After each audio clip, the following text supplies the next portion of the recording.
You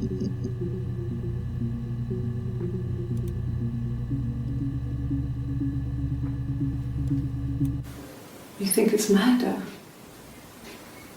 I mean, clearly it's murder.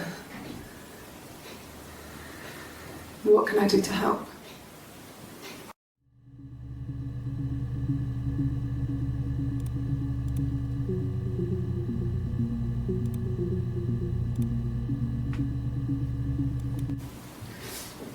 Yeah, that's me. But February, I mean, that was months ago. What's that got to do with Simon's murder?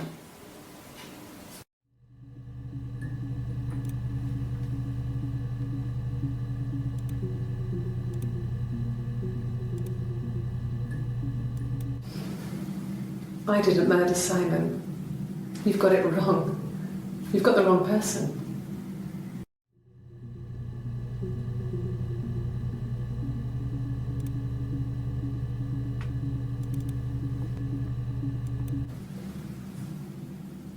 I'd like to speak to a lawyer now. Please. You have no murder weapon. You have nothing. And all these stories we've been telling each other, just that. Stories.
She's crying, I guess.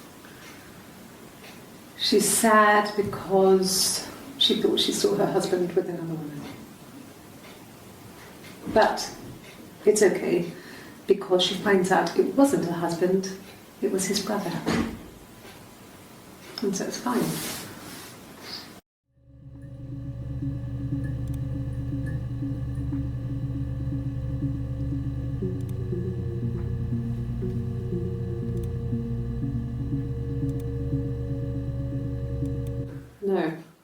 Simon wasn't seeing another woman.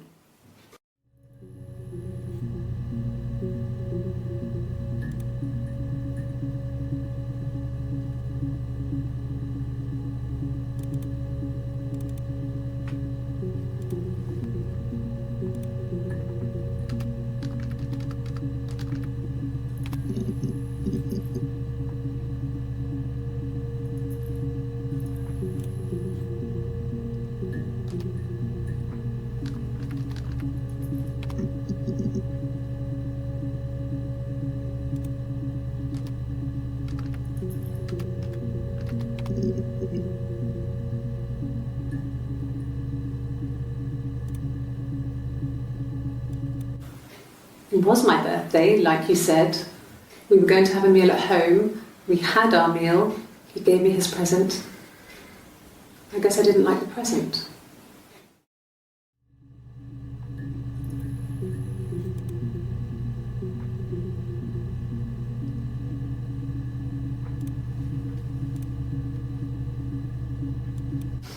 We spent the wedding night in a hotel in Brighton. It would have been too much to do more. We were saving for the baby. It was wonderful to be in a hotel, away from home, just alone together. Since then, we've always tried to get away for our holiday.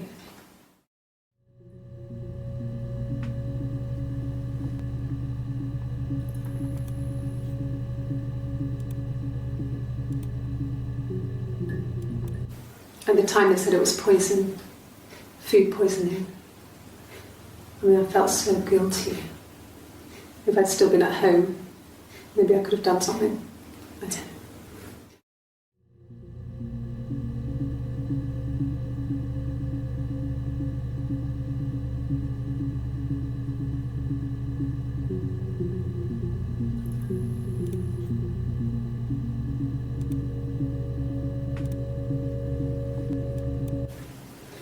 I mean, I don't know. Something must have happened to him on his way home. He could be hurt. I mean, why hasn't he phoned?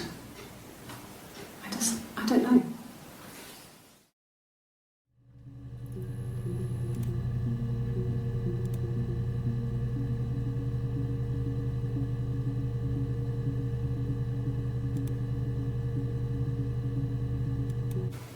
From when I woke up. Okay. I woke up. Simon was already up and he made me birthday breakfast of eggs Benedict. We both had to go to work, so we saved presents till later. I got to work, had some birthday cake, children sang me happy birthday, then I came home. The birthday meal was a takeaway, and Simon gave me his present, which I didn't mind. And after that, we talked about the baby. Turned into a big argument. Simon left. I was furious. I wanted to get as far away as I could and get some space to think.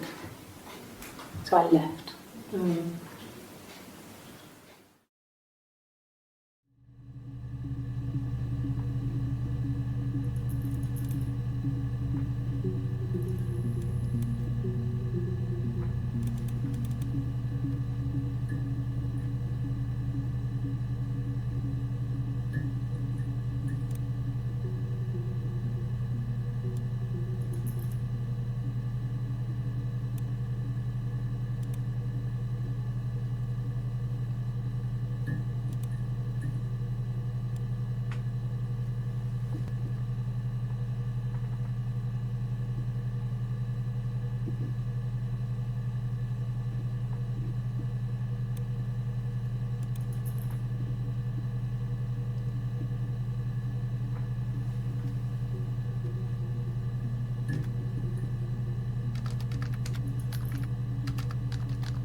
said it was food poisoning. There was something in the food they ate. My dad liked to pick mushrooms, grow them too. They said it was the mushrooms. It was hard to believe. Death caps. They have a skirt around the cap. My dad taught me that. But, the police had no reason to think it was suspicious. They lived alone, and no one had any reason to hurt them.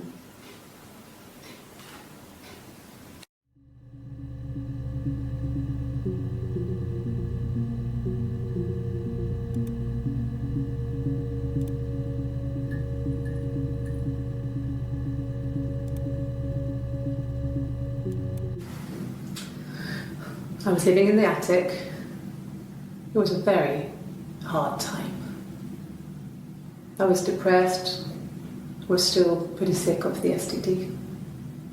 And I came down one morning and they were dead. They were in bed and both had been sick. They'd thrown up a lot. And I'd slept through it.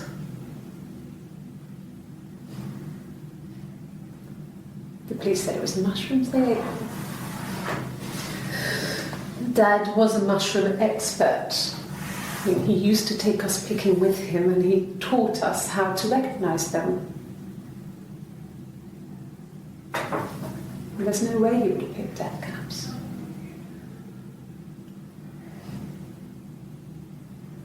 But the police believe that's what happened. They never even looked in the attic.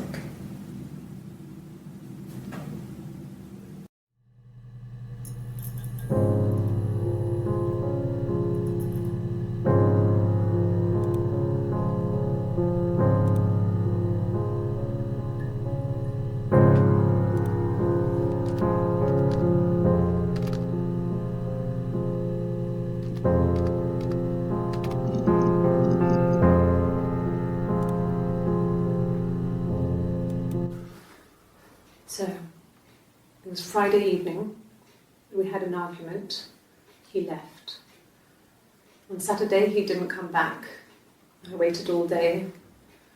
He was supposed to go help Eric out with something on the Saturday afternoon, they had a job, he didn't show. So Eric was ringing on the phone. I checked at the Rock, that's our local. They said they'd seen him on the Friday night but not since. He still wasn't back this morning, it just isn't like him at all. Still not back by dinner time. It's getting dark again. So I decided to come and see you. His parents haven't heard anything either.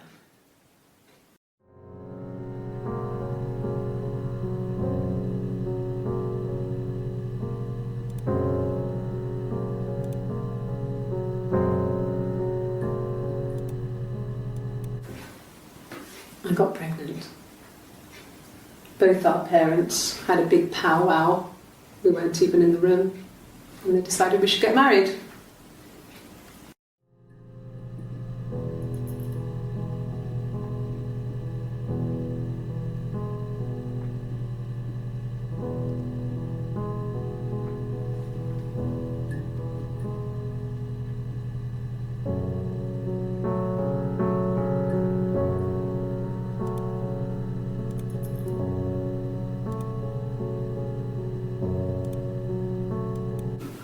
No, I lost the baby.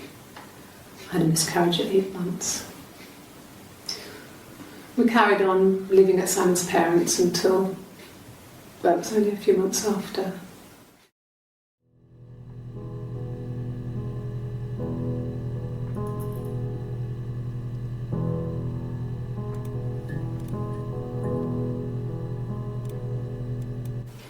Then my parents died. It was the worst year of my life. A miscarriage and then my parents.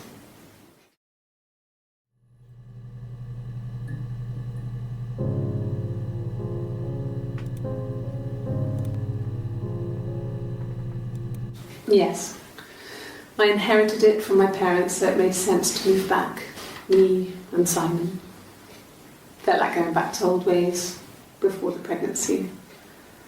Reminded me of being a girl, the dollhouse in the attic, old things. We didn't sleep in my parents' bedroom for a long time. We decorated it as soon as we moved in, but it was another year before we started sleeping there.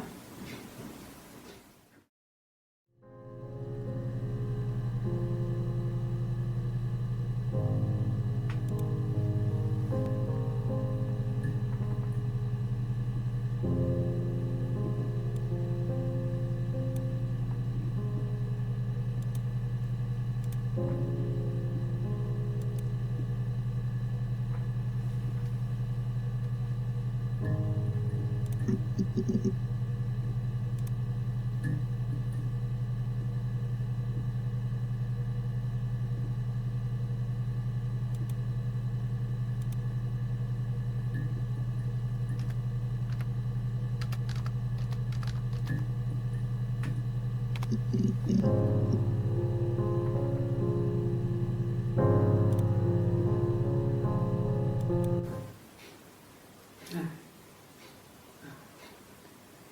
The whole thing was wrong. The bags, I think they were from our kitchen, you can probably check that. We never go into the cellar. It's just a place we put things we don't need. Dad used to grow mushrooms there. The bags were taped up. I think it was parcel tape, but I think it was ours.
Hannah had a miscarriage.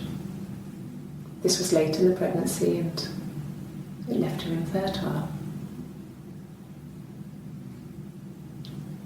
Felt like the universe had corrected its course. We were aligned again. But Hannah and Simon were still living with his parents. They were married. Simon had a job at the Glaziers now. Eric had given him a full-time position after he left school. And then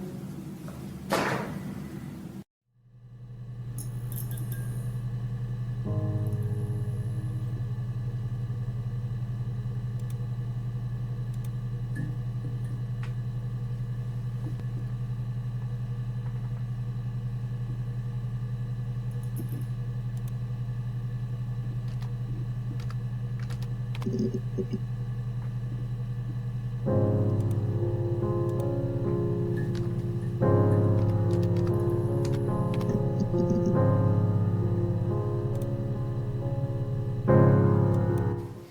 was wearing a shirt, with a blue turtleneck shirt and jeans. He has a watch. It's a really nice one. That was a gift from his boss, Eric.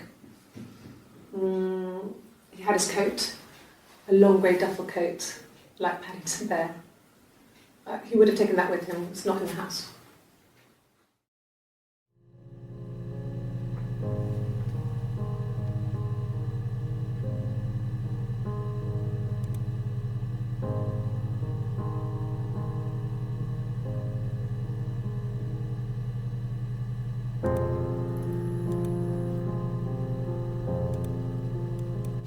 Yes, there's a car that we share, a Cavalier, and a van he uses for work. It's owned by Eric, but we look after it. Both of them are there now, parked in the street. I'm not sure about the keys for the van. I can look for you when I get back.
I wasn't in the house all of Friday night.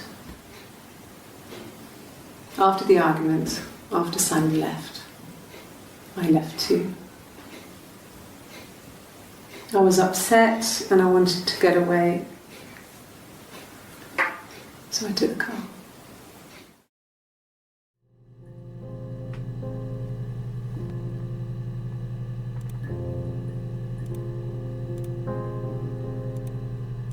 I got in the car and I drove. I just kept driving north. Just kept going, just wanted to get as far away as I could. When I finally stopped, I was all the way up in Glasgow. I was so tired. I just had to sleep.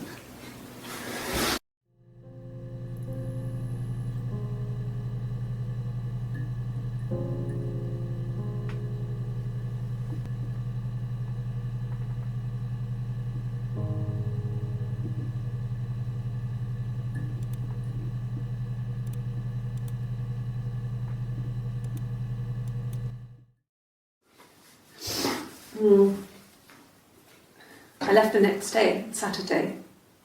I slept for a few hours in the car.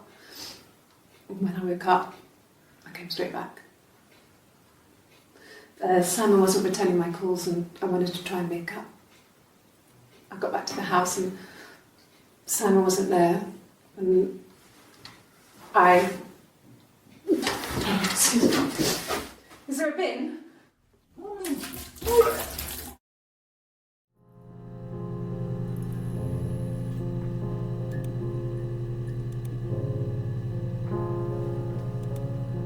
Yeah, I pulled over and slept in the car. This was just by the side of the road. I was exhausted.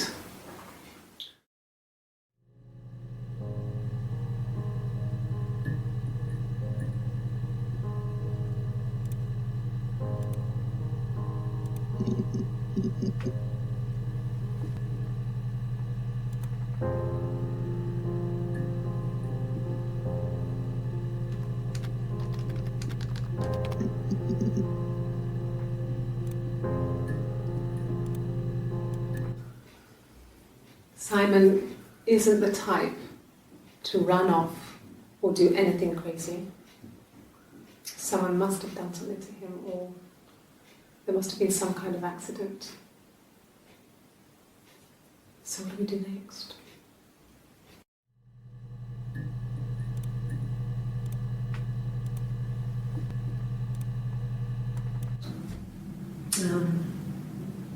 When I was 8, Mother died. She slipped down the stairs. It was an accident. I had read a diary at that point and I knew she wasn't my real mother.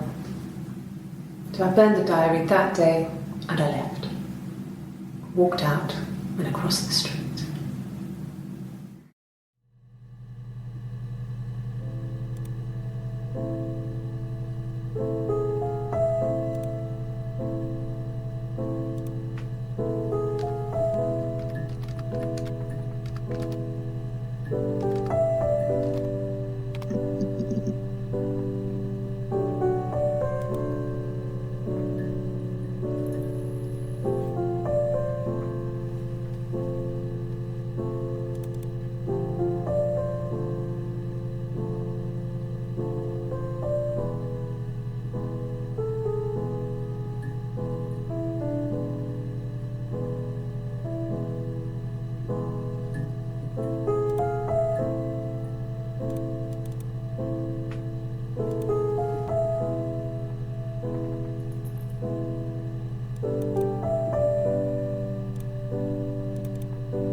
Bruise? Oh yeah, no, it's nothing. I was going through the top cupboard in my kitchen and the chair slipped and I kind of hit the door with my face. We hurt like hell.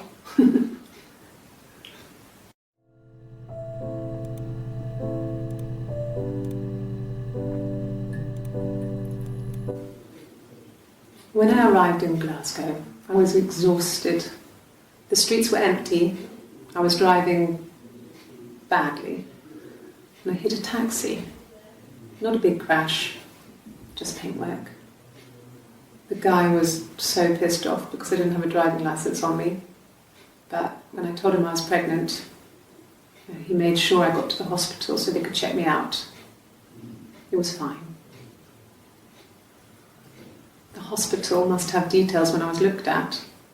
There's a scratch on the car.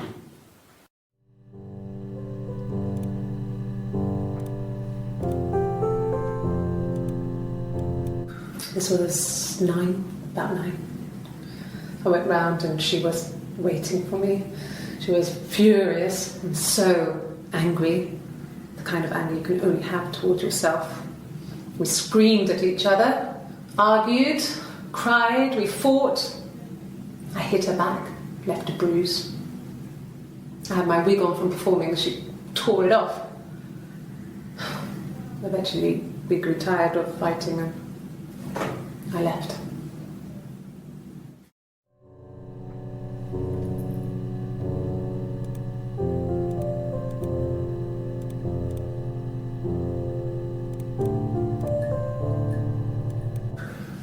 It's like I told you before, I drove. I took the car and drove. I don't have my own car, but I have a spare set of keys. I just drove north. I wanted to think, put some space between me and them. Everything I told you before is true. I stopped at Glasgow. I was tired, exhausted. I pulled out and I hit a car. My car was okay, but I was worried about the baby, so I went to A&E to get the okay. Everything was fine. Slept in the car. When I woke, I tried to call Hannah from a payphone. She wasn't answering. And then I decided to drive back. I had decided that she was more important to me than Simon.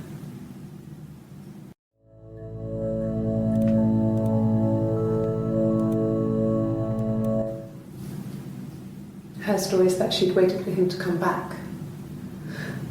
She put on my wig, some of my clothes, pretended to be me.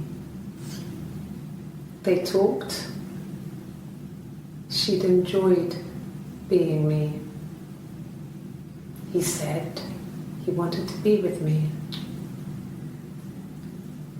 Then he took out a present, another mirror, just like the one he'd given her earlier. That unique present. She went crazy, smashed the mirror. They argued, screamed. He hit her. So she grabbed a piece of the mirror and just swung it round. She cut his throat clean open. She'd only meant to scare him off.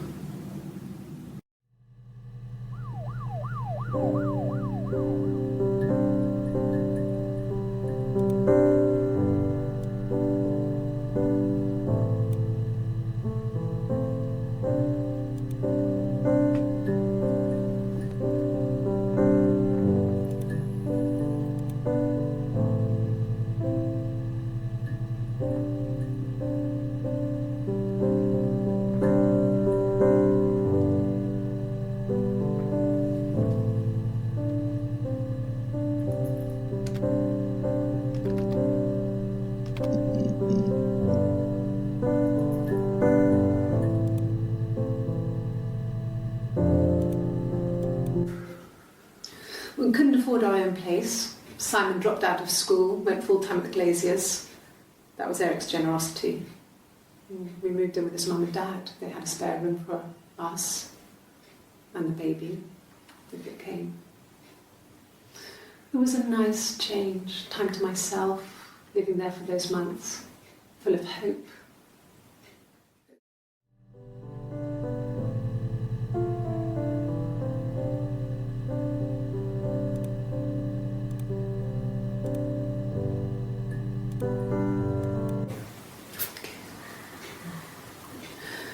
It was after dinner. I'd spoken to Simon's parents on the phone. I looked up for an early night and I suddenly had this thought. I think it was something his mum had said. She'd been speaking about old stuff, sad stuff, about when we lived there, about the baby. There's some boxes in the cellar, nursery stuff we never needed, and I never had the heart to throw out. And I suddenly remembered that when I'd looked down there the week before, those boxes, that pile was in the wrong place. I went cold all over. I went down there with a torch and went straight to the back, and that's when I saw the bin bags. Pulled them open, saw the body. I screamed, and that's when I called the police.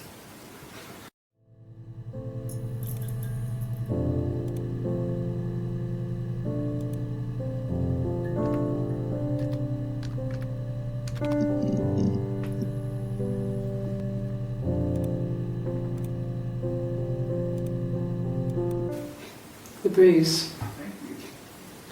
I have a really fast metabolism, so stuff like that just comes and goes. I don't know if there's much more that I can tell you that I haven't already told the other policemen. I found the body.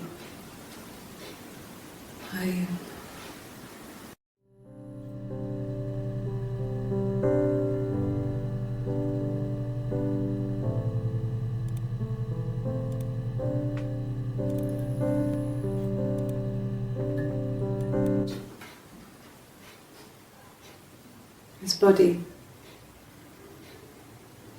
didn't look real. And his throat.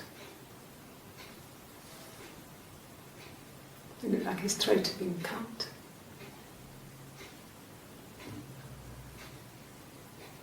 And I didn't see his glasses. He has these thick glasses.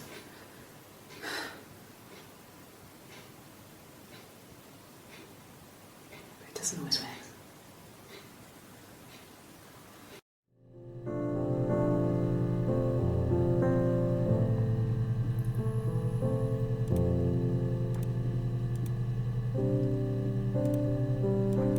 Really? Okay. Here's the rest. Oh, they laid a body on the doctor, oh, the wind and the rain, till a fiddler with a fiddle came walking by, oh, the dreadful wind and rain. And he made a fiddle bow of her long hair, oh, the wind and the rain. Yes, he made a fiddle bow of her long blonde hair, oh, the dreadful wind and rain. And he made fiddle pegs of her finger bows, oh, the wind and the rain. Yes, he made fiddle pegs from her finger bows, oh, the dreadful wind and rain. And he made a fiddle out of her breastbone, oh, the wind and rain.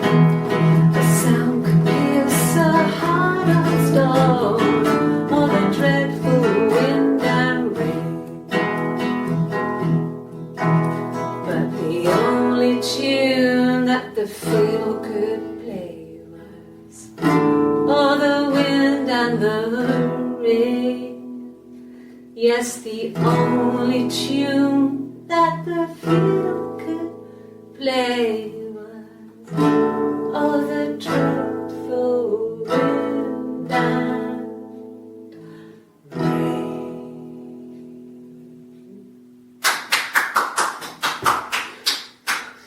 Anything you sing may be used as evidence against you.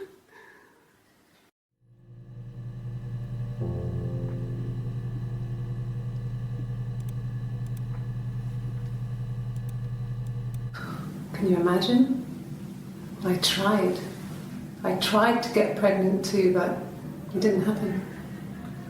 I slept with so many boys, men. My body refused. I think my period stopped because hers had. I was pretty ill. I mean, how could we stay the same now? I felt like Hannah had really fucked things up. Set us down separate paths. We had become different.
Rehearsed? You ask me the same question, you'll get the same answer. Is that your evidence? Of course I thought about what happened then. It's all I've thought about. My husband is dead.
Rehearsed?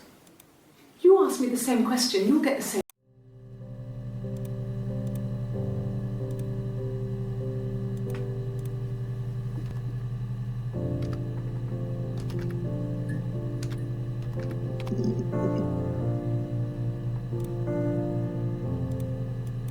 Yes. I got to Glasgow, I was exhausted, so I pulled over and slept in the car. I woke up because a rubbish truck went past. I got some petrol, bought a coffee and a pastry, tried calling someone from the payphone, and then headed back.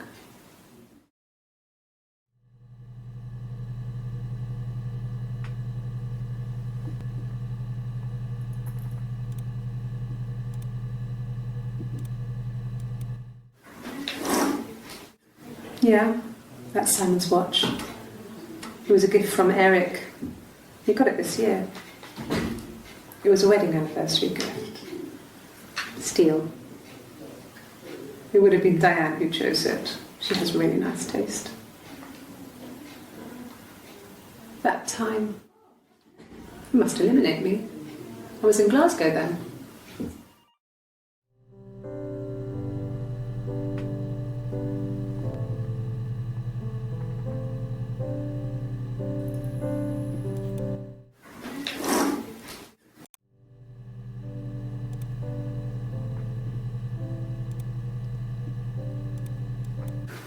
No, I don't think so. Glasgow was deserted that early in the morning.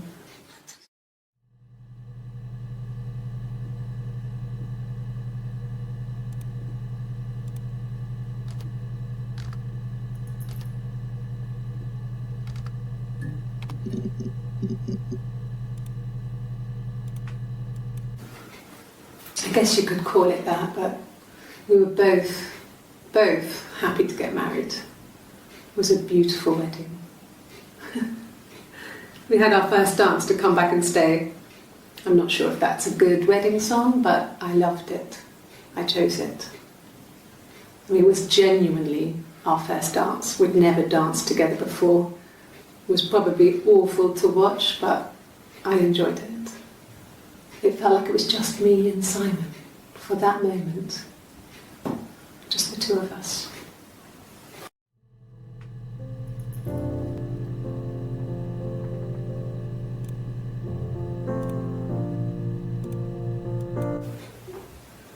Yes. We'd fight. We fought on the beach once and I held Eve's head underwater. There was no one else around. was at the far end of the beach, and I held her head under and I kept it out. And for a moment, I just wanted to kill her and watch her drown. But that was it. It was just a moment. We made up afterwards. It was a love-hate relationship.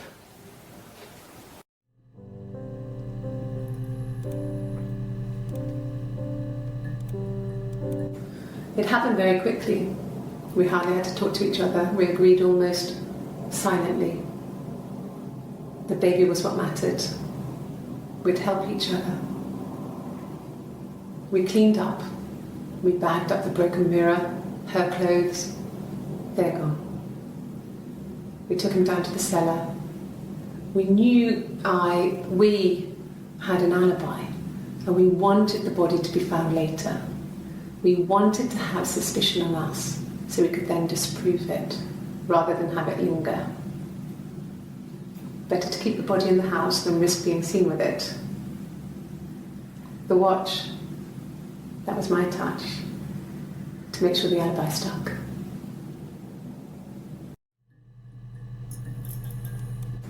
It happened very quickly.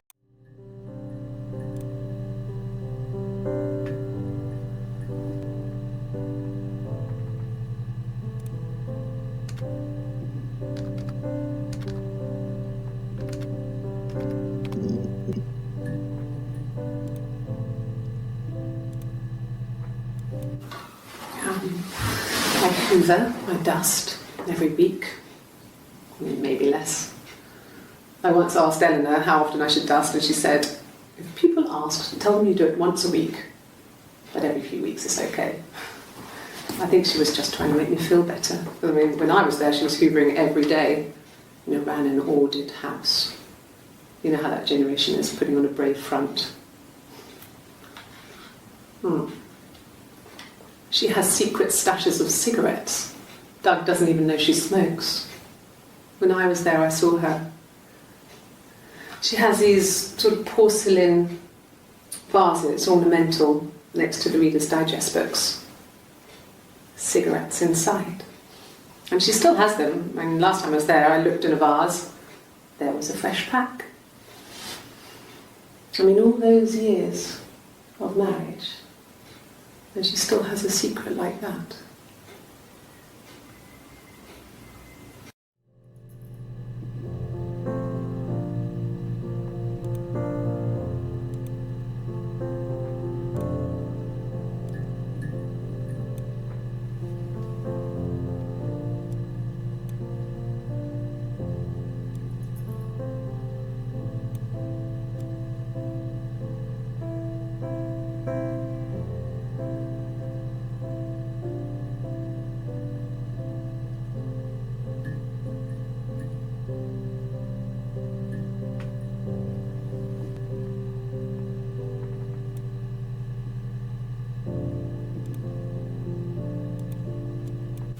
So, our sex life is probably fairly average for a couple after 10 years of marriage.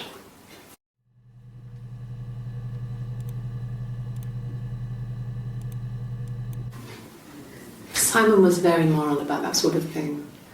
He wouldn't just walk out there and sleep with anyone.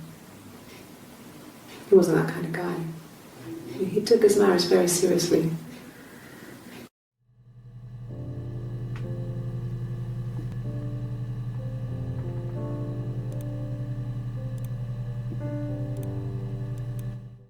After the kiss, the next time, he took me back to the house, to our parents' house, to their house. So, it was definitely him. I sometimes think he wanted to get caught to prove to himself that we were different people. He told me about his marriage, told me how his wife was completely different to me. I almost burst out laughing.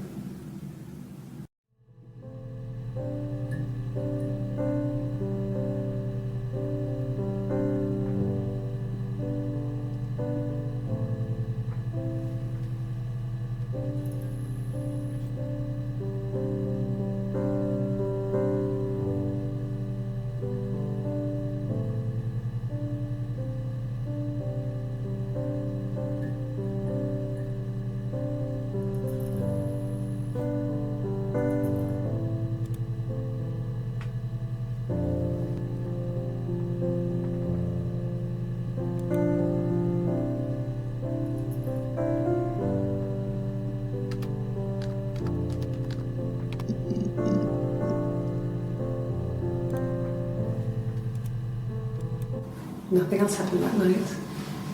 We talked, then I said goodbye. Then next week I was singing in the bar again, and there he was. And again the next week, he offered to buy me a meal. I told him I had already eaten, and so we got chips and ate them on the beach instead. When we said goodbye, he asked me to kiss him. Romantic.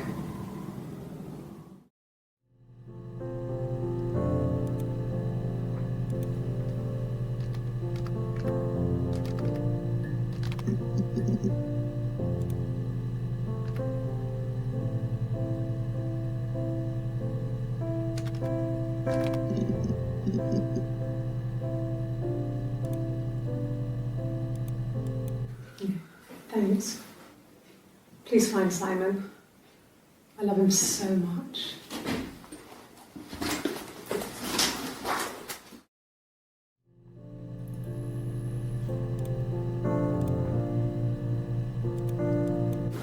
No. I mean, everyone loves Simon. He was so nice to everyone. He loves me.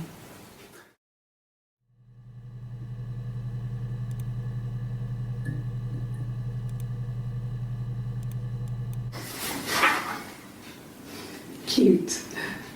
You must love them very much. What ages are they?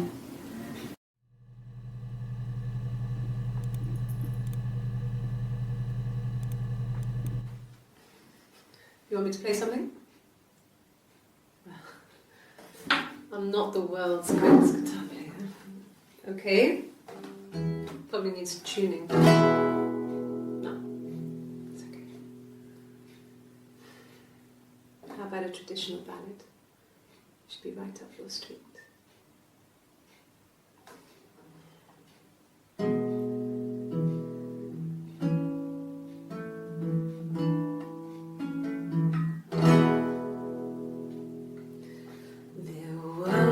Two sisters came walking by the sea.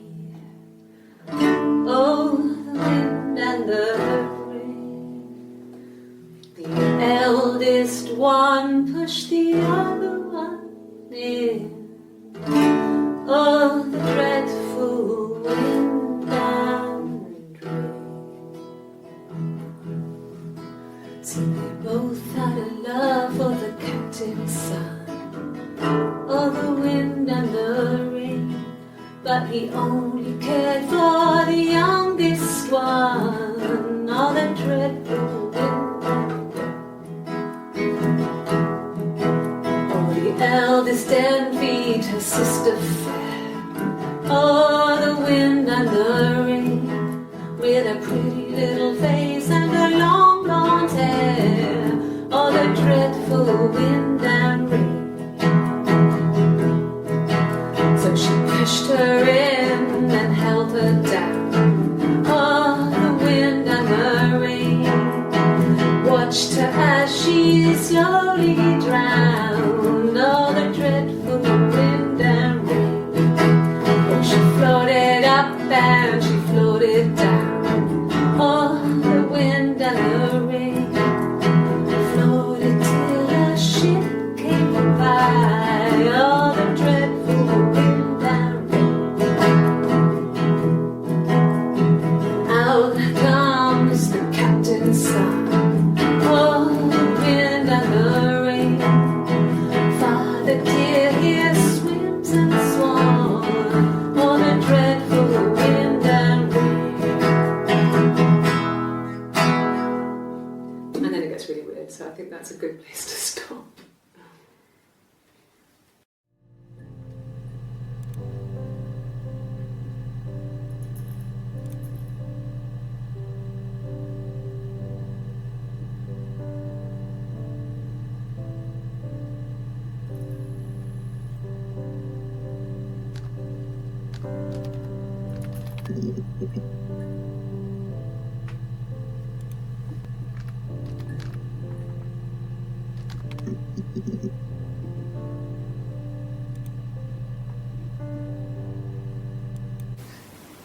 Are you sure? What would he be doing in Oxford if there was no conference? I remember calling him. He said it was boring and he spent most of the time at the bar.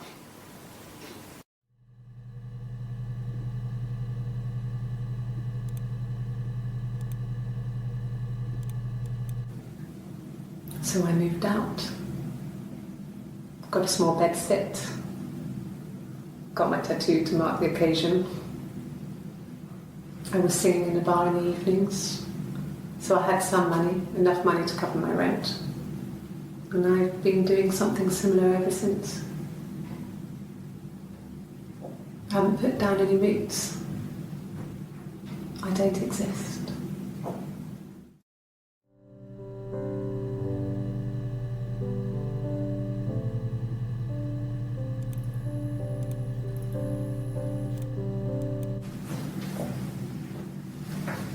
He saw me singing one of my shows, pure chance. Not sure I remember what he was even doing there. Afterwards, I had a drink at the bar and he came over and we got talking. I knew who he was. Obviously I knew who he was, but he didn't know who I was. He was fascinated by the likeness. Guessed my name from my tattoo. Told me it was a palindrome, like that would impress me. I enjoyed talking to him. It was amazing to be able to sit and interact and talk to him after all this time. He didn't tell me he was married. I'm not sure what he was thinking. He later told me it was like he was dreaming. A waking dream.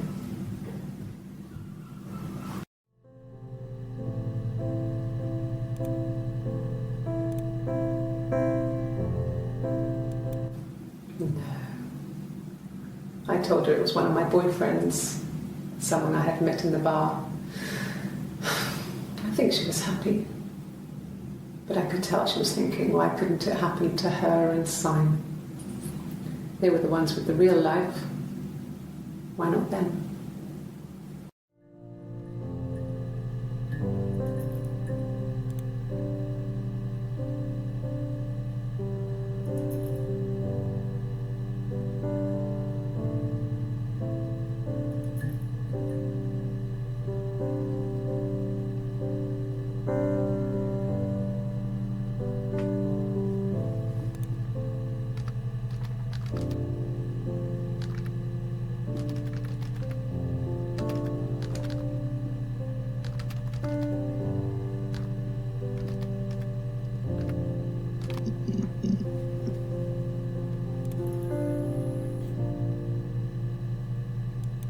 An affair. Simon wasn't having an affair.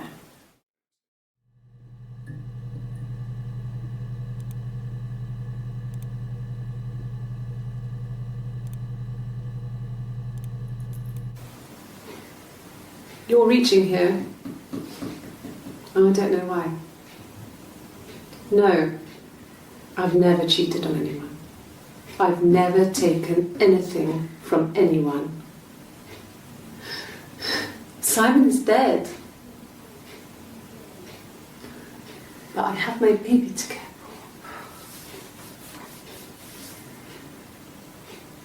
for. Why are you trying to make me sad? Why are you so obsessed with sex and affairs? You cheated on your wife. Is this your thing?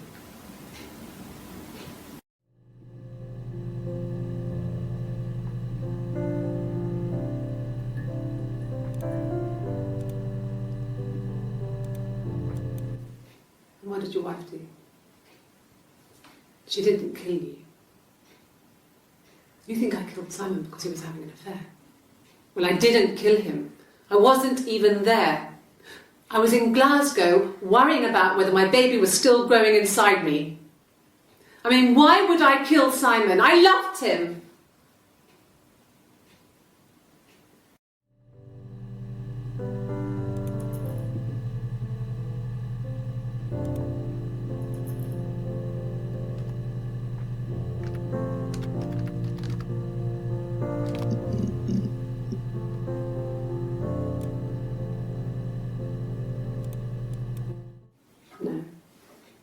he spoke to Helen.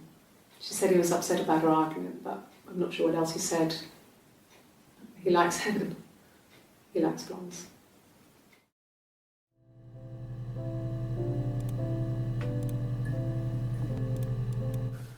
There's married couple stuff. A stupid argument, nothing specific. No one knows how to push your buttons better than those you're close to.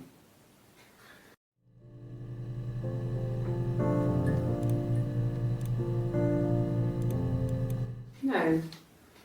I mean, yes, we have arguments, but he never runs off. He always comes back. We make up. It's always that way.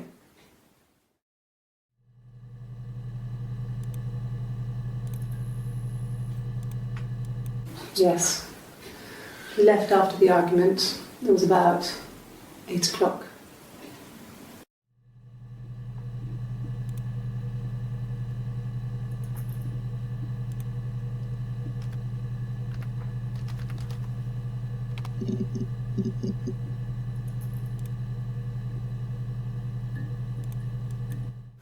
Like I said, I think I was popping out to get something, ran out of something, had to grab something. I sometimes drive too fast. If you want, you can arrest me for that.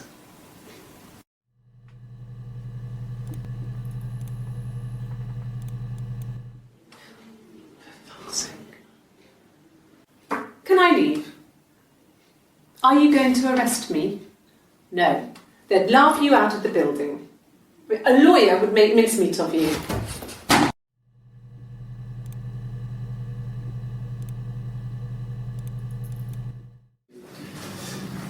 This is a nicer room. Is this where you take people when it's time to arrest them?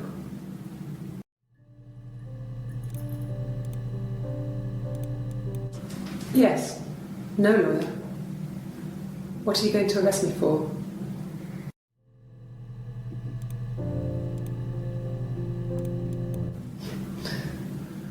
Can you arrest someone who doesn't exist?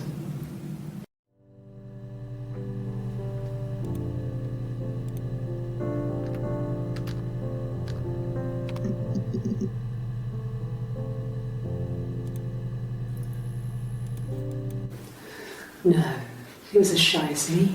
I asked a friend to ask him out for me. We had our first date at the Odeon in North End. We went to see Risky Business. I had on my one best dress. Simon paid, and he bought me a Whisper, and I was worried about getting chocolate on my teeth.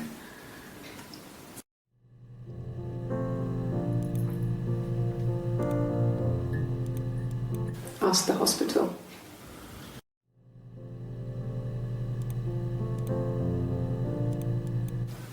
Really? You're going to ask me about my sex life? I mean, isn't that private?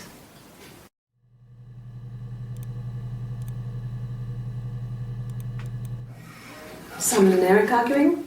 No, I can't imagine they'd be arguing. And they get on so well. Unless it was something to do with work.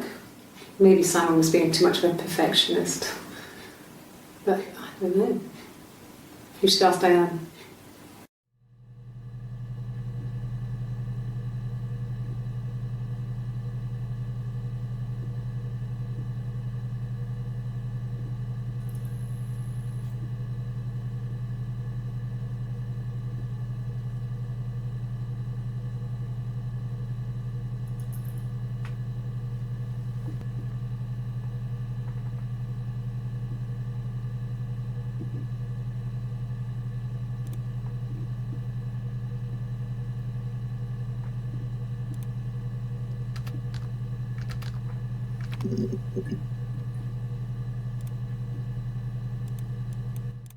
Yes, I read a lot as a child and watched lots of TV. Then the doll's house we had, we still have in the attic.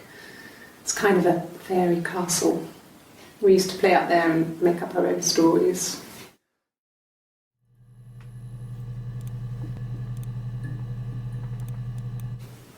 Could the hairs have come from somewhere else?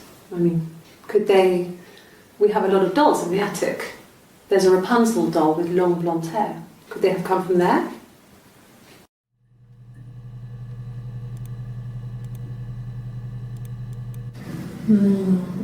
She recognised me from the window.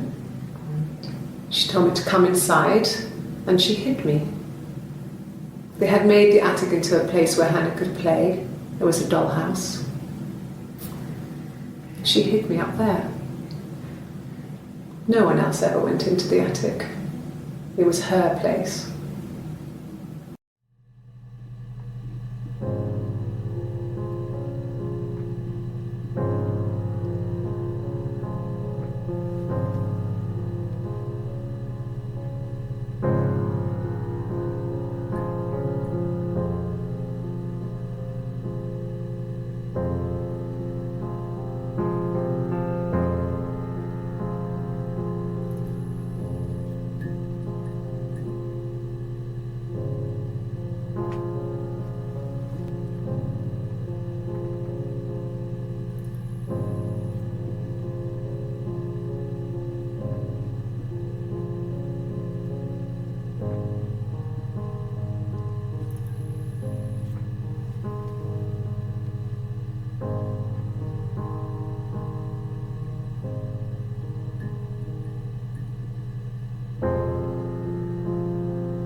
I'm not sure where the dollhouse came from. I don't know if it was given to them or they inherited it. I mean, they wouldn't have had the money to buy it. It was so huge. It must have been taken up to the attic in parts and then reassembled up there. It's a beautiful thing. Wallpaper to scale, little furniture, the lights work, mirrors, beds, big duvets and pillows. We spent hours and hours playing in it, invented all these characters and families who lived there. We wrote paperwork for them all, passports, diaries, and gave them all really elaborate stories. Once, a moth got trapped in there. We'd left a light on. It was making the most horrendous noise. We tried to kill it, but it was tough. We ended up crushing it under a copy of the Arabian Nights.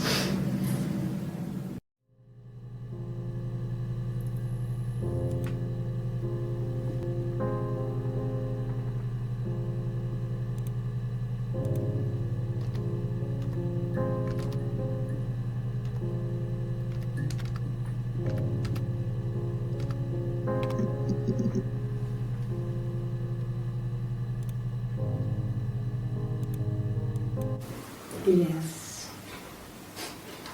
It was a shock to him. I mean, we never thought it was possible. I don't know what he... I mean, I hadn't decided whether to keep the baby. I wasn't really ready to talk to him about it.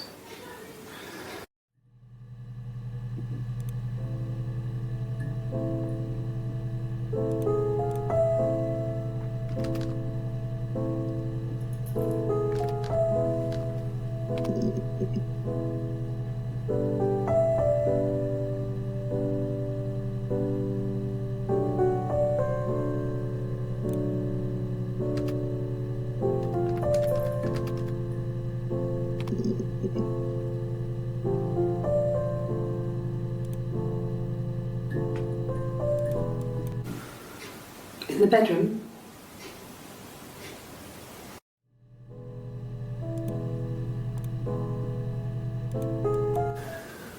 That can't be right. In the bedroom.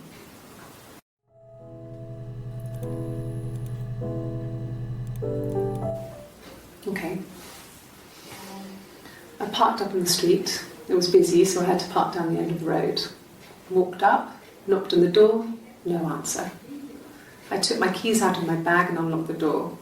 The main lock was unlocked. You can tell because the key doesn't turn when you try to turn it to the left. I walked in. Simon's coat wasn't on the peg. I couldn't see his shoes in the shoe rack. I shouted out. I walked straight into the kitchen because he usually sits in there to have a cup of tea and read his paper, but he wasn't there. I touched the kettle. It was cold. I looked quickly in the living room. Nothing. So I walked upstairs to the bedroom and he wasn't there. I didn't search for him because it was pretty clear he wasn't there. I had a shower. The phone rang whilst I was in the shower. I didn't answer it. I think it was Eric. Then I was just exhausted. So I lay down on the bed and I fell asleep, though I didn't mean to. I woke up a couple of hours later and I was surprised to see no one in the bed next to me. And then I remembered where I was and what had happened. That's when Eric called again. This time I spoke to him. Then I called Doug and Eleanor. And then I decided to come and see you. That enough?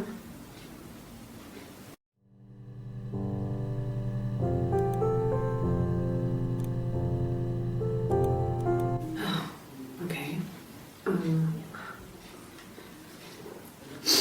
I parked up on the street. It was busy, so I parked down the end of the road. I walked up to the house. I knocked on the door. No answer. I took my keys out of my bag, unlocked the door. The main lock was unlocked. I could tell because the key wouldn't turn when I tried to turn it to the left. I walked in. Simon's coat wasn't on the peg. I couldn't see his shoes on the shoe rack. I shouted out for him. I walked straight into the kitchen. He usually sits in there to have a cup of tea and read his paper. He wasn't there. I touched the kettle. It was cold. I looked quickly into the living room. Nothing. I walked upstairs to the bedroom. He wasn't there. I didn't search for him because it was pretty clear he wasn't there. Then I had a shower. Whilst I was in the shower, the phone rang. I think it was Eric, his boss. I didn't answer it. Then I came out and I was just exhausted. So I lay down on the bed and I fell asleep, but I didn't mean to. I woke up a couple of hours later and I was surprised to see no one in the bed next to me. And then I remembered where I was and what had happened. That's when Eric called again. I spoke to him. Then I called Simon's parents. And then I decided to come and see you. That enough?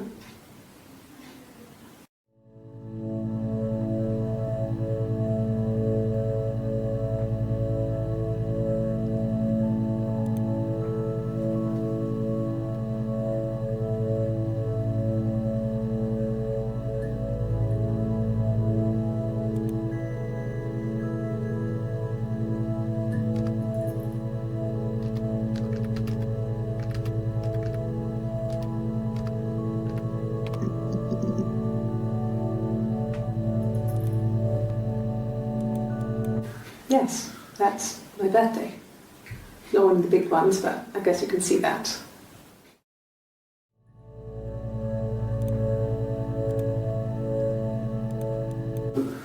No. Well, yes. He found out on my birthday. I told him I was pregnant.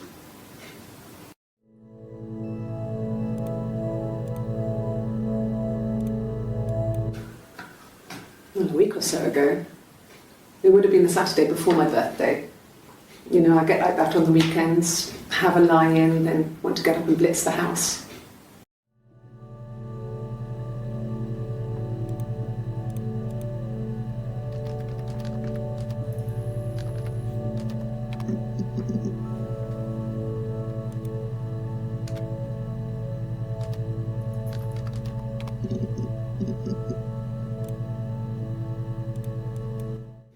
Okay?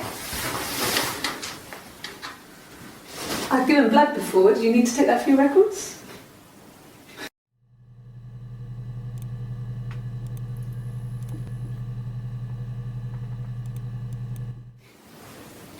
Nothing like this has ever happened to me before.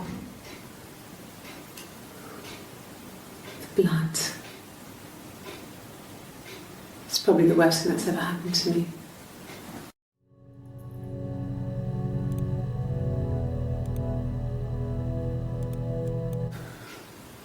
Well, fine, considering. I got back into the house today, and that was weird, knowing your people have been there through my things. It's like I've been burgled. I mean, worse, obviously. I don't know. I haven't lived in the cellar yet. They sent a cleaner in. As good as new, he said. But they had to throw some stuff out. Couldn't get the blood out. And I'm still waiting to hear from the coroner so we can get a date set for the funeral. It's going to be a cremation. So,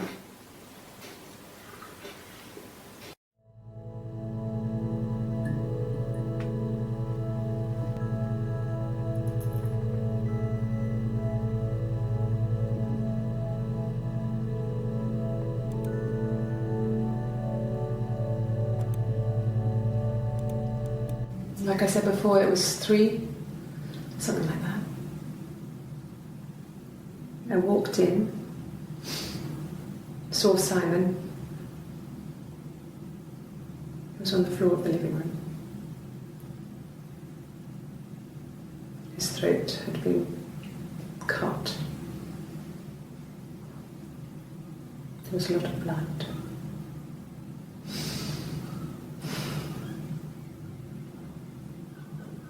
Yeah, he was dead.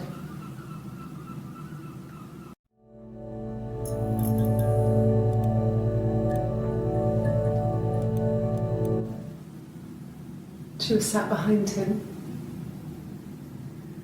She had my wig on. And she'd been there all day.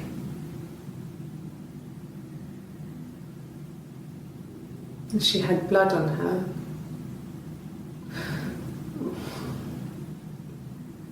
And she was in shock.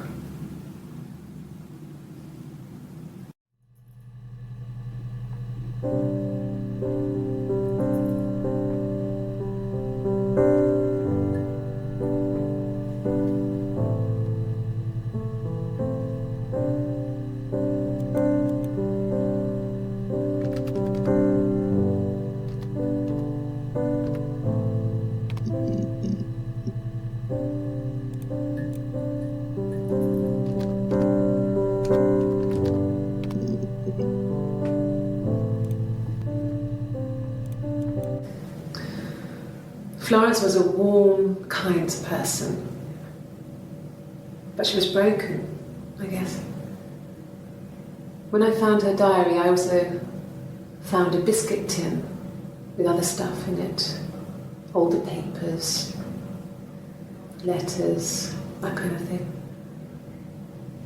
Her story wasn't there.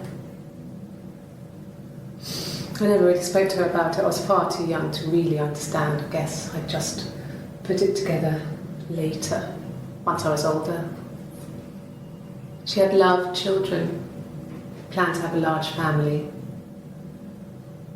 but her husband died in the war. And that was back when you married for life. She never felt like she could marry again. Isn't that strange? She was a widow from her 20s. But, I mean, I guess it was different then. You know, you married for life and she felt she could never marry again. I guess it was harder, a war widow. One of the dead. I don't know, maybe there was more to it than that. I don't really know.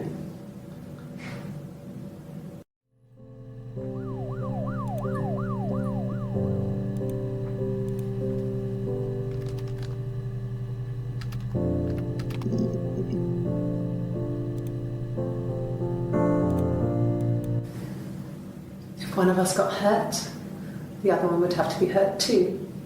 A grazed knee, a bruise. When I lost my tooth first, we had to pull out Hannah's to match. Once, I slept with a boy who was seeing another girl.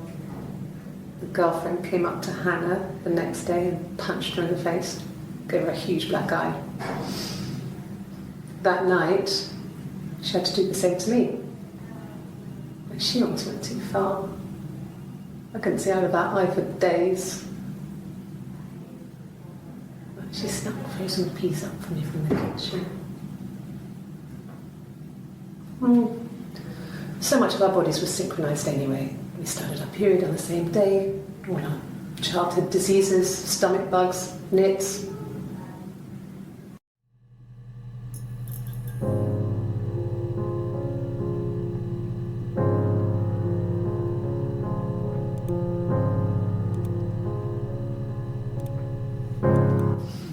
Differences? She's a better driver than me. She passed the test for us. I tried to take it and nearly crashed the car. Learned that you can't rely on confidence to get you through everything. She is the shy one. She was especially shy around boys. If Hannah liked a boy, I would have to pursue him. It was that way with Carl. Hannah met him first. She had such a crush. I let him take my virginity after a night that his band had played at. It got difficult. When I was with Carl, we would have sex, but Hannah couldn't let him see she was a virgin. She had lots of excuses. After a while, we decided that I should take Hannah's virginity. It's not that different to a bruise, pulling a tooth, a graze. We used a hairbrush. After that, we took it in turns, though. I was always the one who seduced the boys. Until Simon.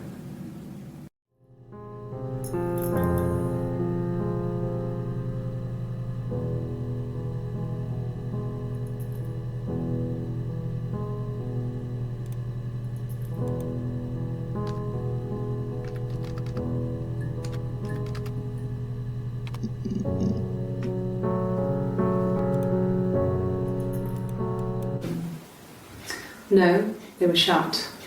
Most of the windows are really hard to open anyway. It's stifling in summer. They were painted over by my dad.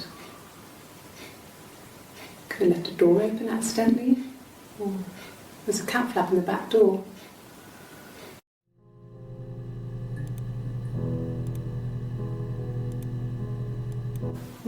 No cat. My parents had a cat before they died called Domino. It was this little black thing with white dots. And we never did anything about the cat flap, but if you were thin, you could maybe squeeze through it.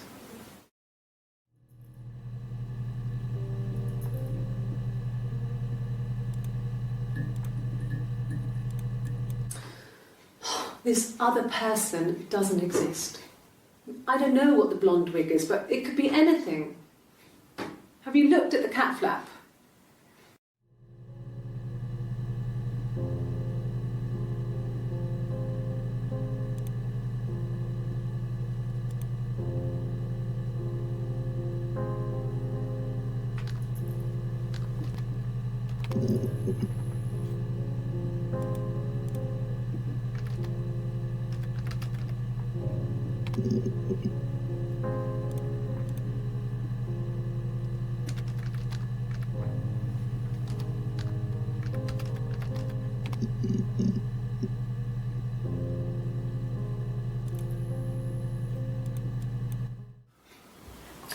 Sorry.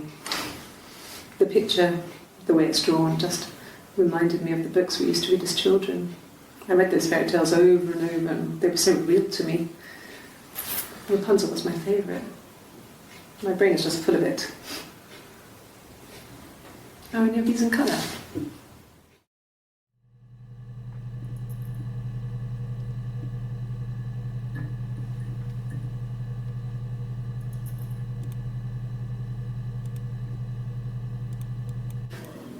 Do you have children?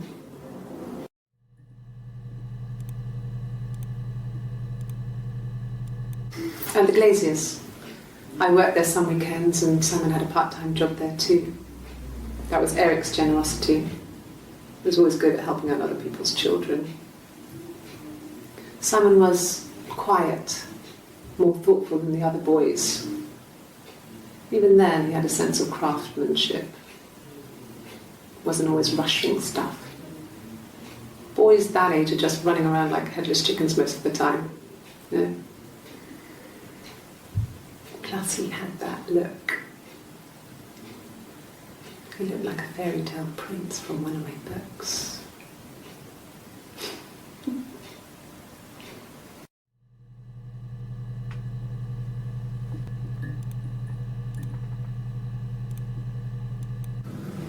Fairy tales.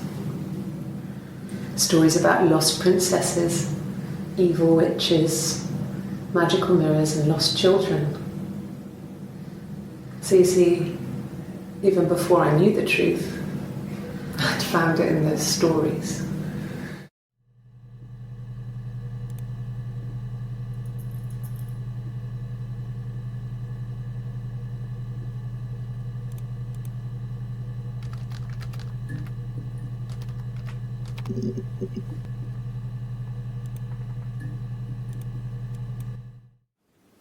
Yes, there's an Amstrad one.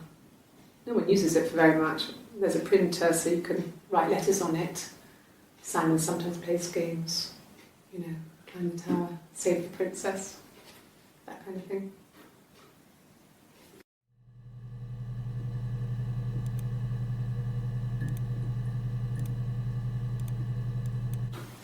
I think so. I mean, to get into our garden, we'd have to climb through other gardens.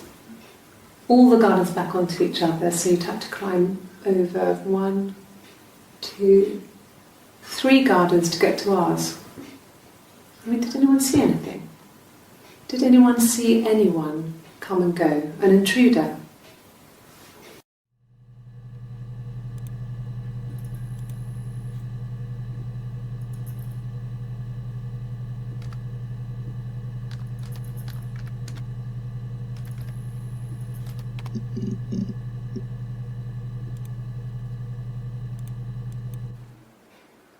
Black coffee, thanks. No sugar. I'm sweet enough as it is.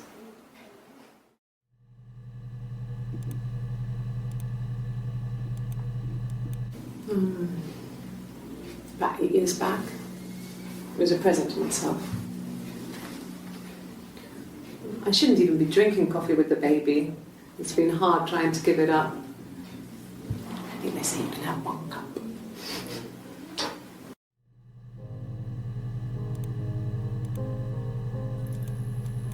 No, I've had enough coffee for today, thanks. Glass of water.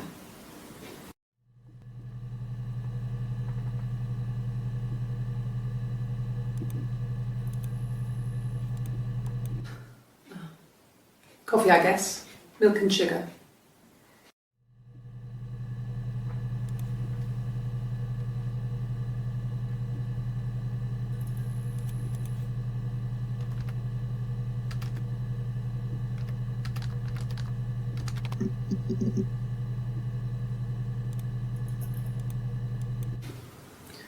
Eric was like an uncle to him. They were pretty close. They spent a lot of time with each other, especially when they have to go to conferences. Have you met his wife, Diane?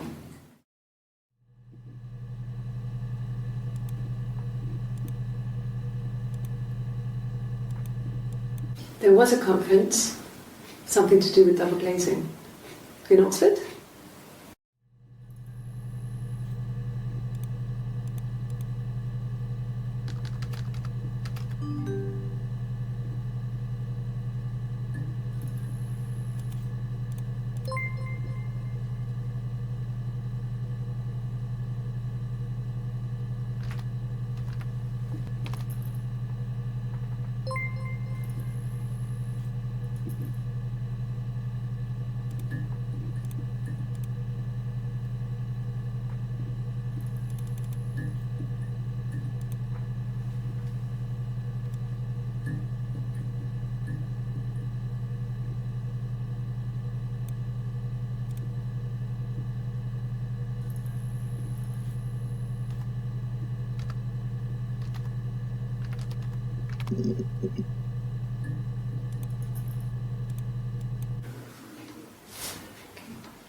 Well,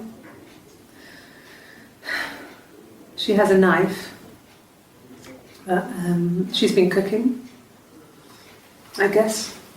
She's been cooking him his favourite meal. She's his wife. And he's asleep and she doesn't want to wake him because he's ill. That's why she's sad. Because he's ill and he might die. It's kind of a sad story, so I'm not sure how it ends.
I mean, what if they were crazy?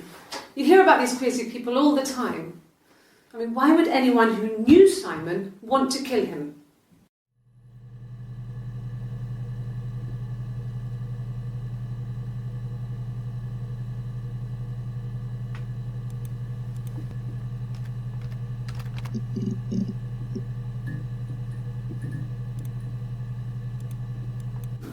Yeah, when I was at school. I worked part-time in the front shop. It was sort of an extended family thing. My dad used to work there, my mum worked there before I was born. I took care of paperwork, filing, typing out invoices, that kind of thing. It was a good job for a girl back then. I didn't work a till or anything though, I was quite shy, so I wouldn't have liked to have worked a till.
Yeah.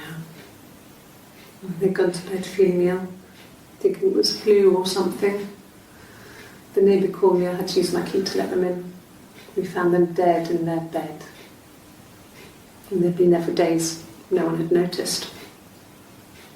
Just awful. It was so soon after my miscarriage, the worst year of my life. I'd been so happy to get married, and after that it was just like, fuck.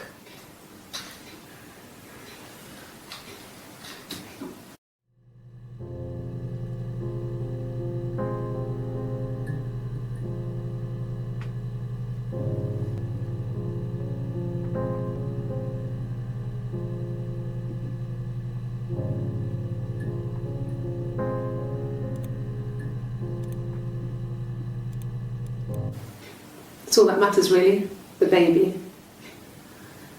Simon's dead, but the baby, that's how he will live on. Our baby.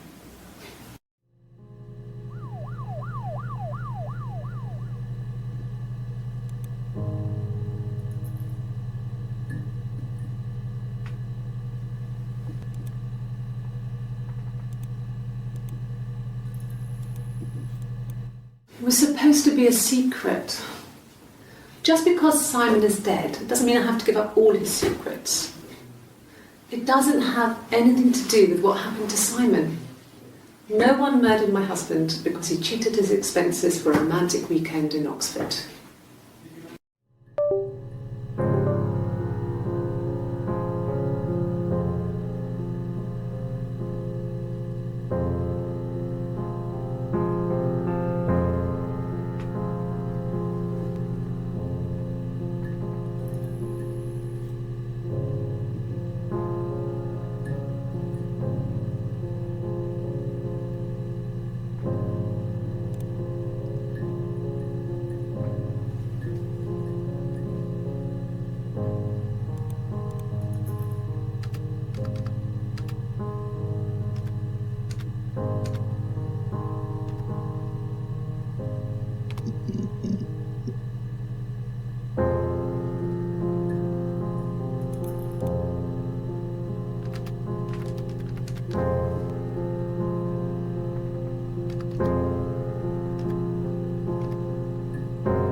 Yeah, we were 17.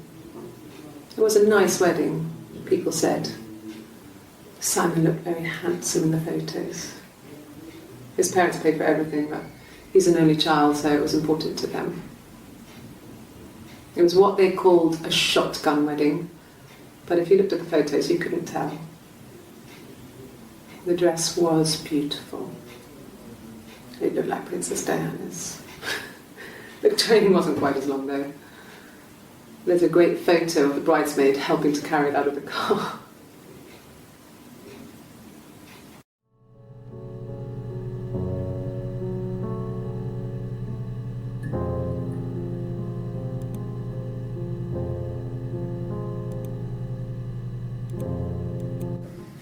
There were always princes and princesses.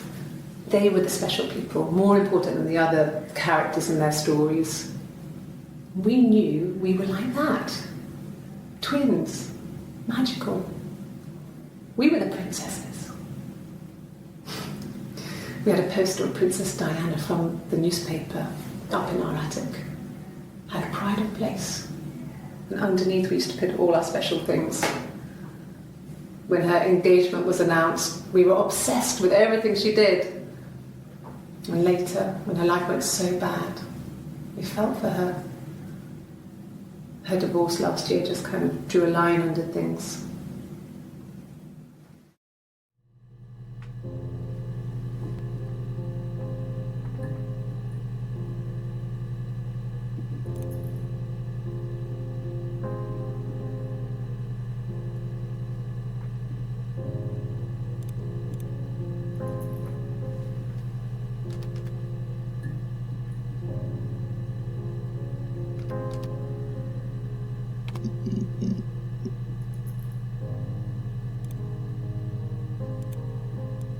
No, He doesn't keep a diary. That's my thing. I've kept one, well, as long as I can remember, since I was a girl. It helps make sense of my day. And when you're forced to put something into words, it just gives you perspective. Everyone's on the same page.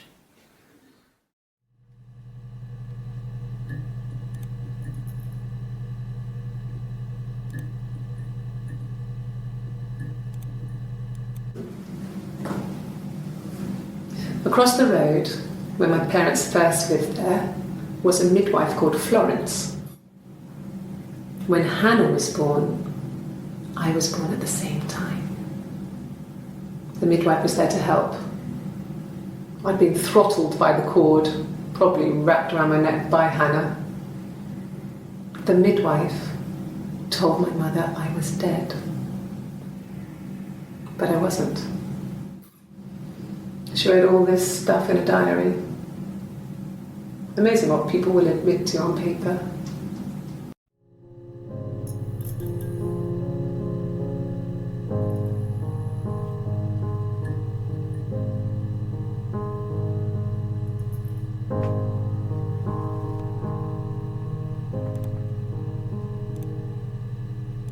It just became our way of life. We would swap places and take it in turns to do things, and we were very careful. Whoever had been out that day would come back and write a detailed diary so that we were on the same page. We had a list of rules that said what we could and couldn't do in any given situation. It was exhaustive. We lived a second life through those rules. Rules for things that could only ever happen inside our imaginations. We would consider all the permutations of future events and agree rules to walk our way through them.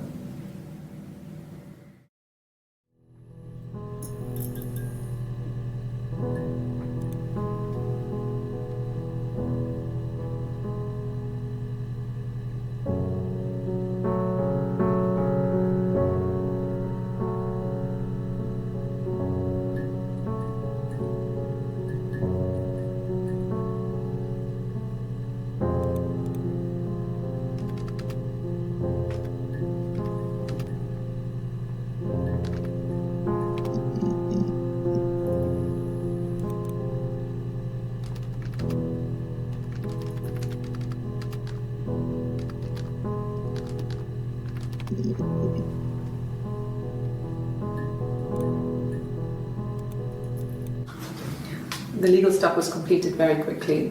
Hannah moved back in with Simon. Eric gave Simon the week off to help with the move. He decorated, modernised wallpaper, curtains.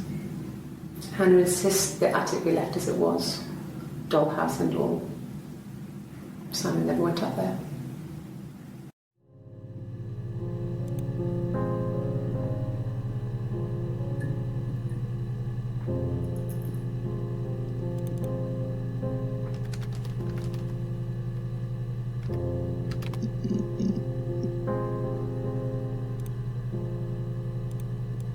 Yeah, I've been round to Doug and Eleanor's and they're very worried.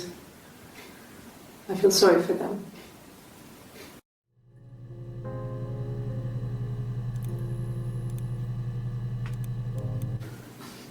I got a job to contribute, you know. Doug knew someone and I got a job as a dinner lady at the primary school. They said it didn't matter if I could cook or not, just don't poison the kids. So you see, it's always been complicated between me and Simon. It's never just been the two of us. There's always been pressure.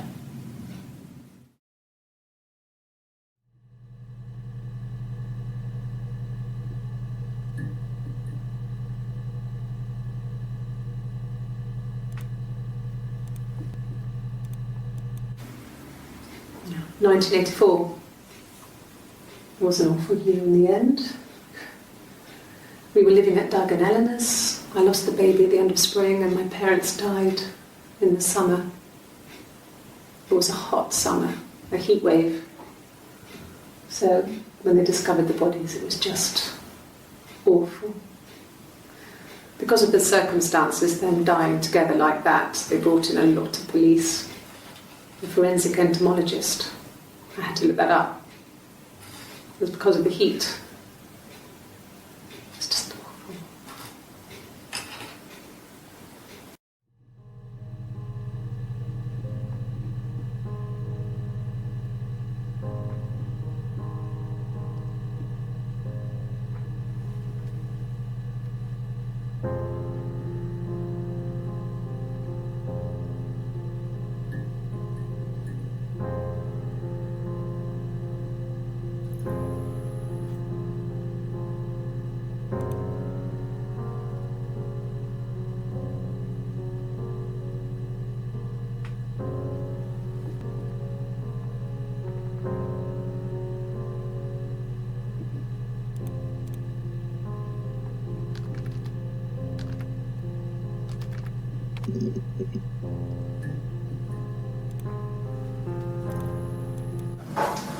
When beautiful people died, we always felt like it was a sign. You remember Princess Grace? Grace Kelly? She died in a car crash the year before we met Simon. We used a Ouija board to speak to her, and that gave us the power to find him. That's what we thought then. That people who died tragically leave some kind of magic behind. We used to share dreams. We used to wake up and write them down in our diaries immediately and compare them.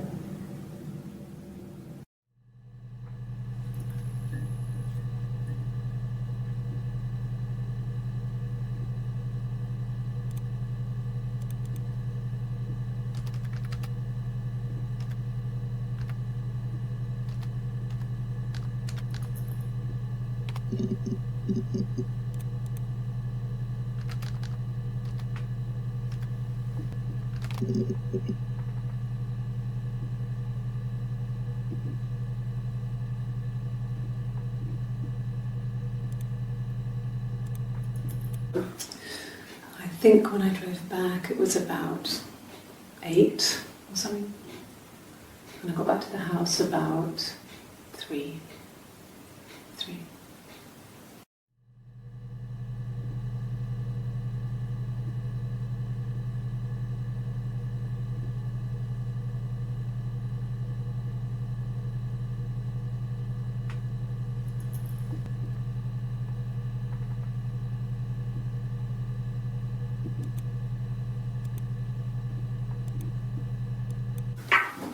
Let me see. Yes.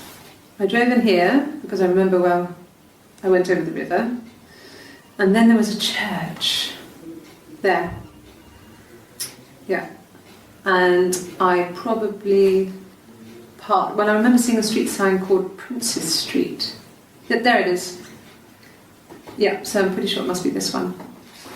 There.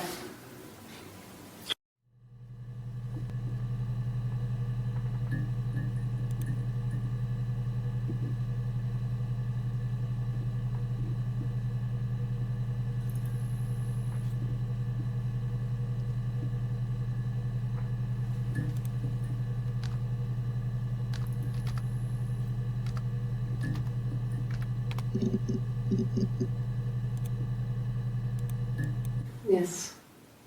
I speak with Eleanor at least once a day. Not that there's anything much to say. It's more just...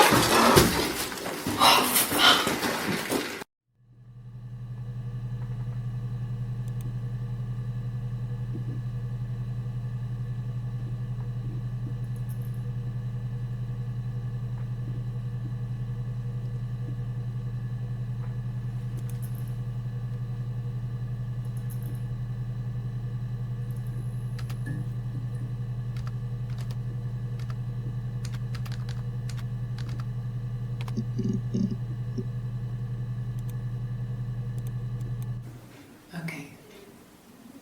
So you want to eliminate me as a suspect?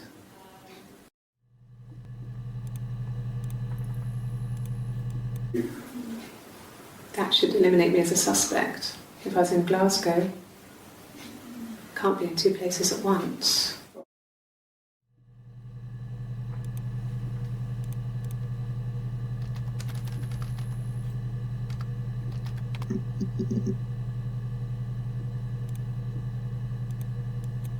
Yes, that would be in his wallet.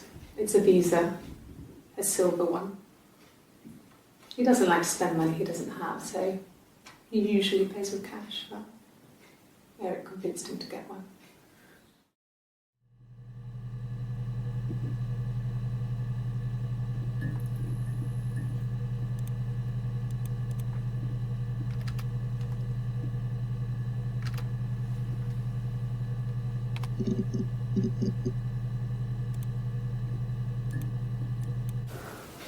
Well, my friend Eve. I mean, she was a friend from when I was a kid, and she was always more popular with the boys, and I used to hate her for it. I mean, really hate her sometimes.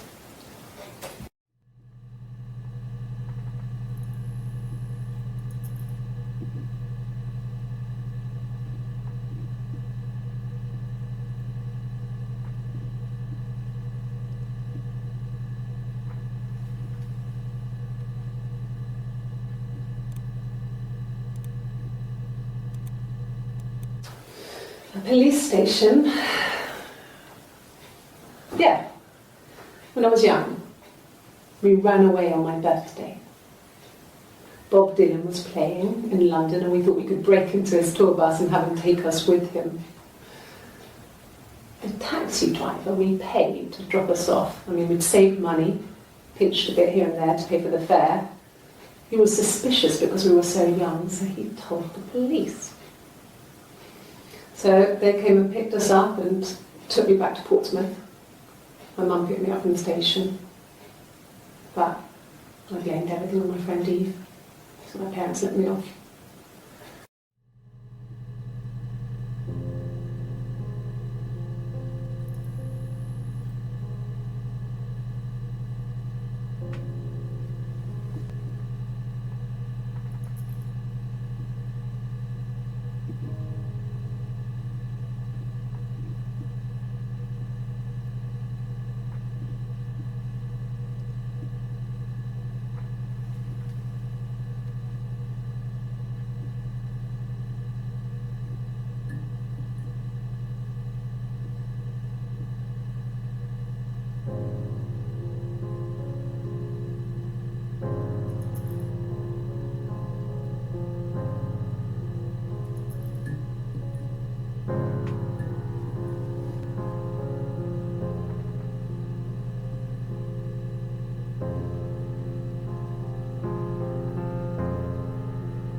My mother called me Eve.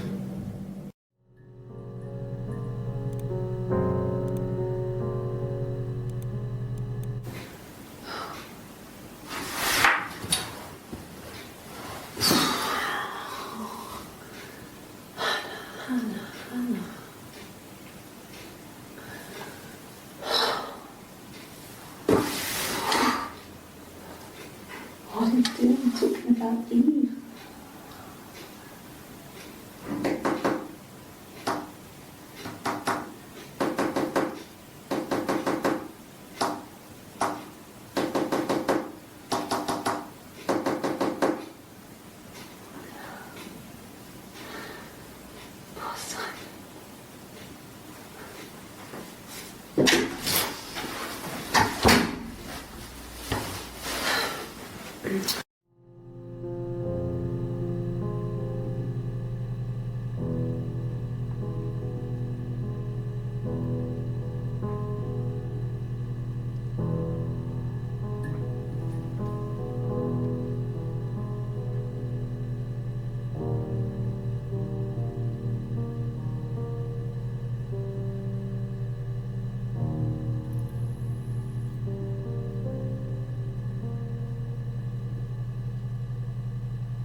Okay, you got me.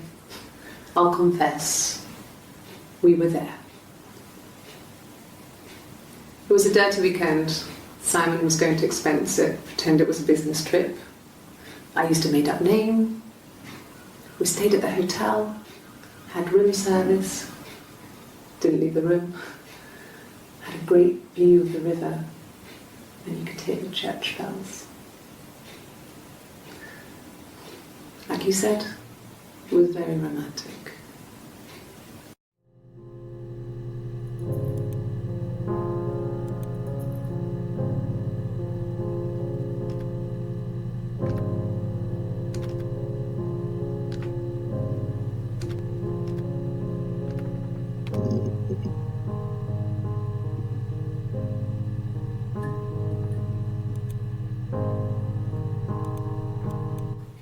Simon never cheated on me.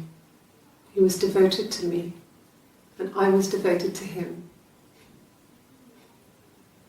Nothing in life is easy. We were good to each other. Life isn't a fairy tale.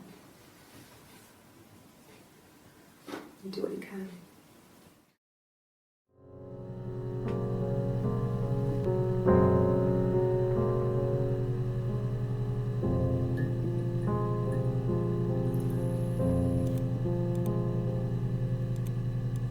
Well, she wasn't my real mother, but she raised me.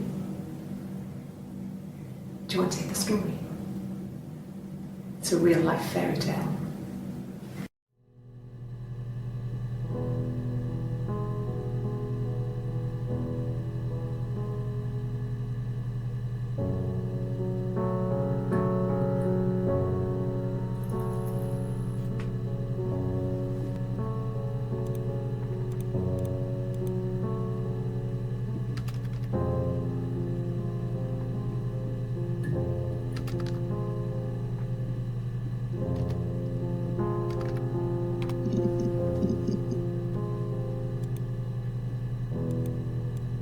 No, I was 15, Carl was older, 17 I think.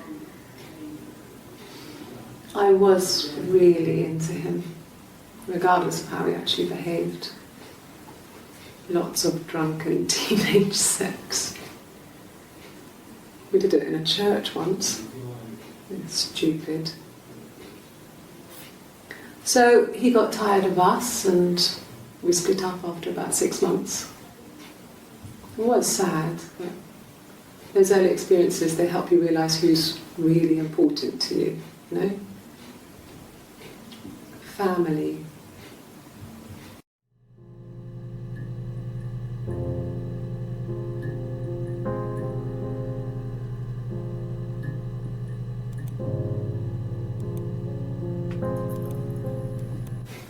Family.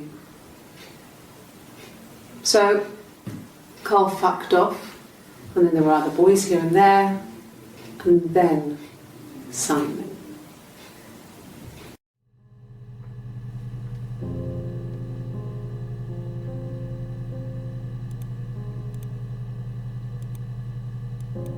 No, it was just me and her.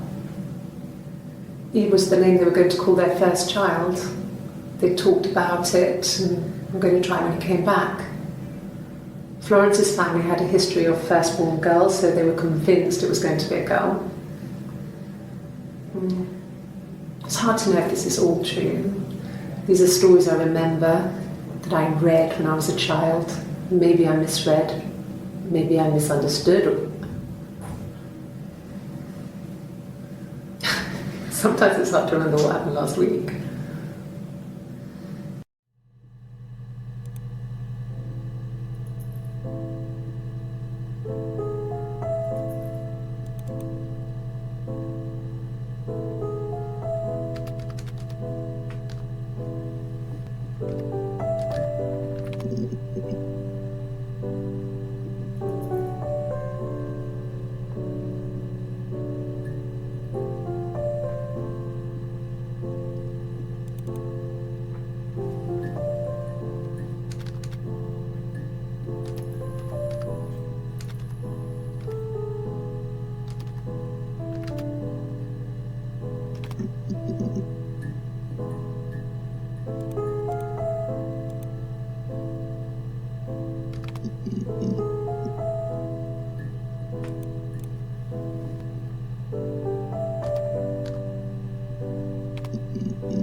fine.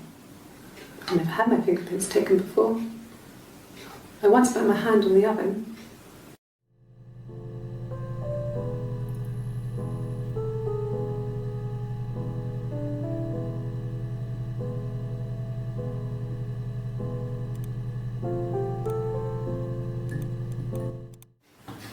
Fingerprints.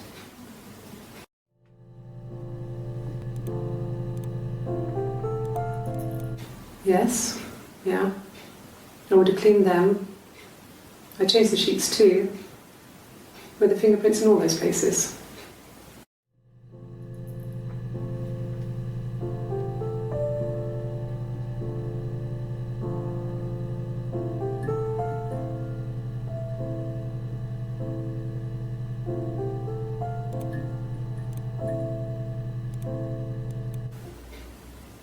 Could they have been my parents' fingerprints? I'm not sure how long they last for, but is that possible?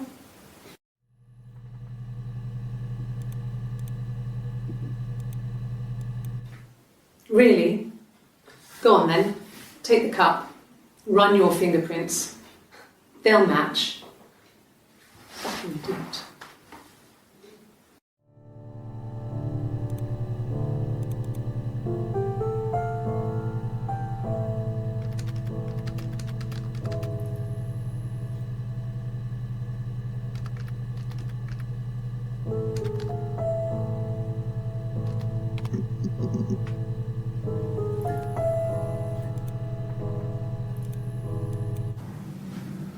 Florence took me home with her. Mother hadn't been expecting twins and had a healthy baby. I guess she was just happy for Florence to clean up. Take away the evidence that this was anything but a happy occasion.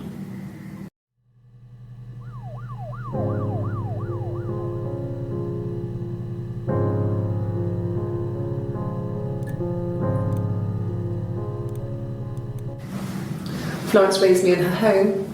I never left it. She kept me out of sight. It wasn't odd for people to see a midwife with a baby, carrying in supplies, washing nappies, that sort of thing. I never knew any different. I grew up looking out of my window and seeing her across the road. I thought it was like a reflection in the mirror. She was me.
Simon's parents offered to put me up, but I didn't think it would be a good idea. It would be too sad. Not right now. I'm staying at a friend's.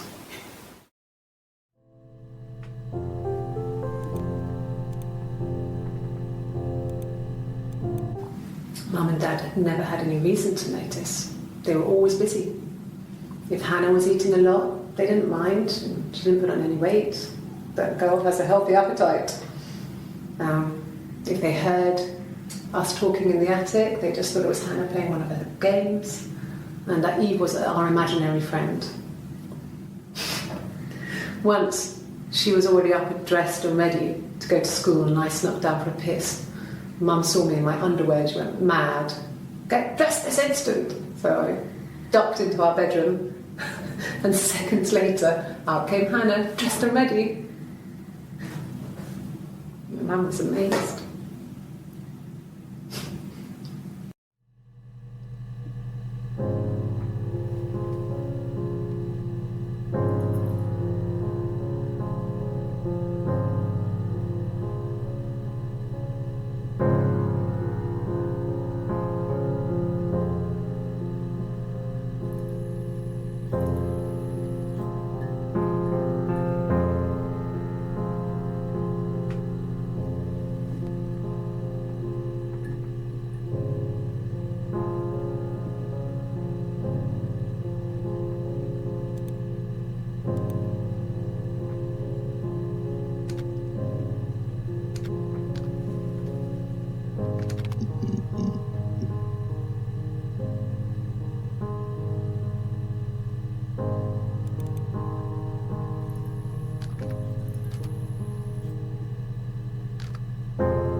Simon Smith. He works at Ernst Brothers Glass. They do windows, all kinds of glass.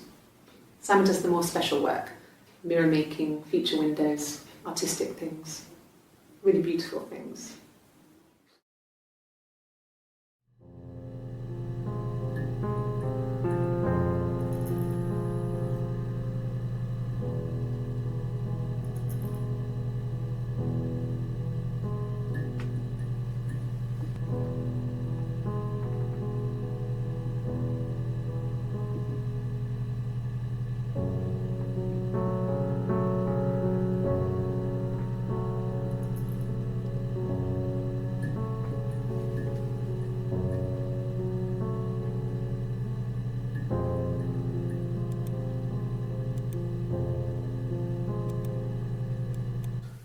No, he doesn't have any tattoos.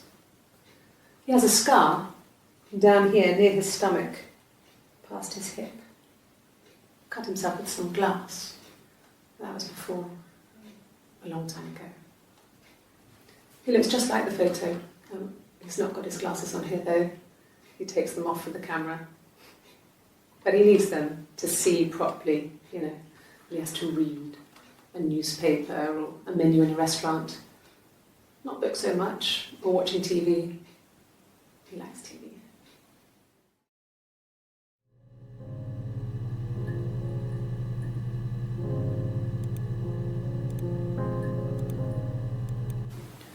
He wasn't present so much. It was one of those arguments that had been simmering for a while. The present was a mirror, a nice mirror. He'd engraved the glass, the kind of mirror a princess would have in a story. He made it specially for me.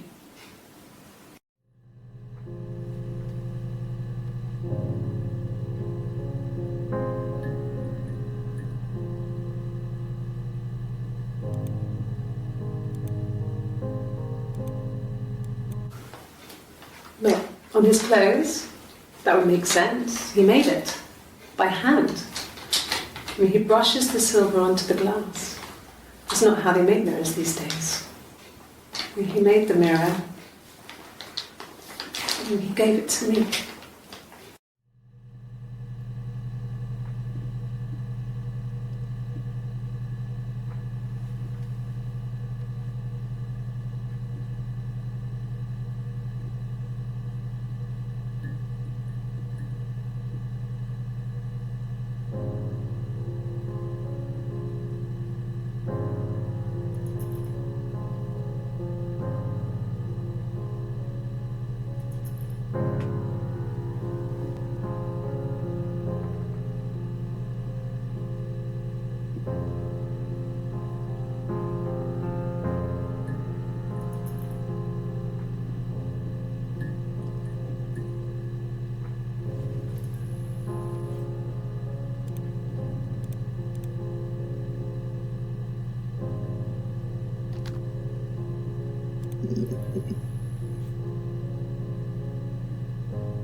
A mobile phone?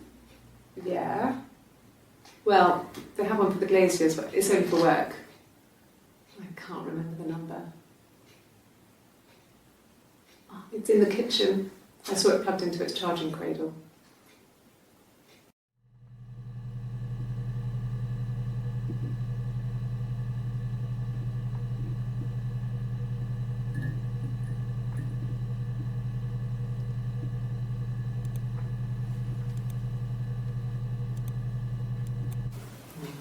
Diane is really nice. She helps out with the Glaziers, organises the Christmas party, that sort of thing.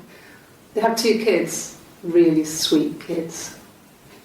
She used to look out for me when I worked there.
I did. Well, we met when we were 17, both working at the Glaziers.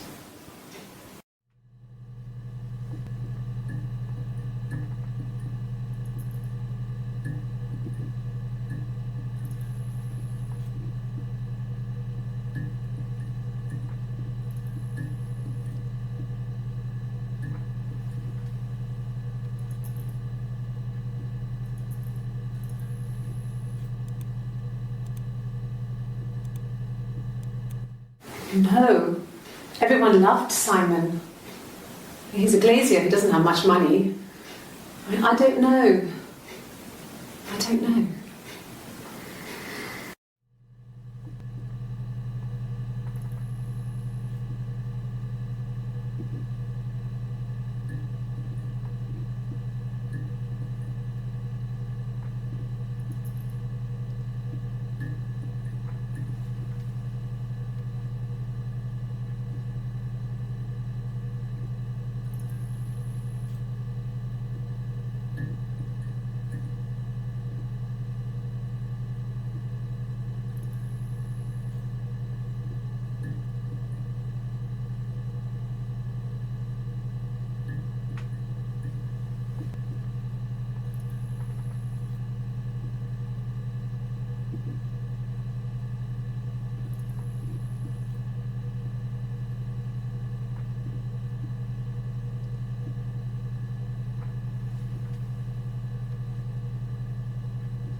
Oh God, I don't know. I mean, I guess the Rock. You've spoken to everyone there. Someone must have seen where he went. I don't know. So many things could have gone wrong.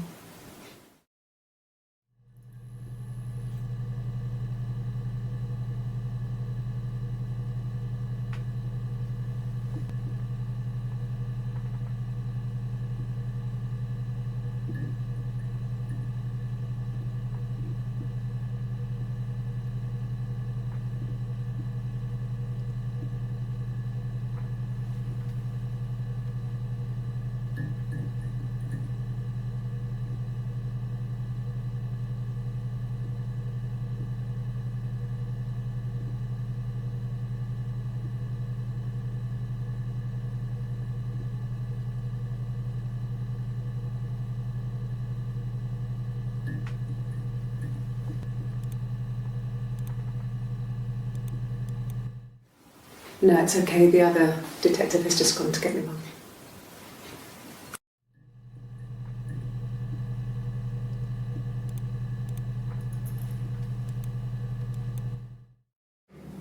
My sister is gone. And she's never coming back.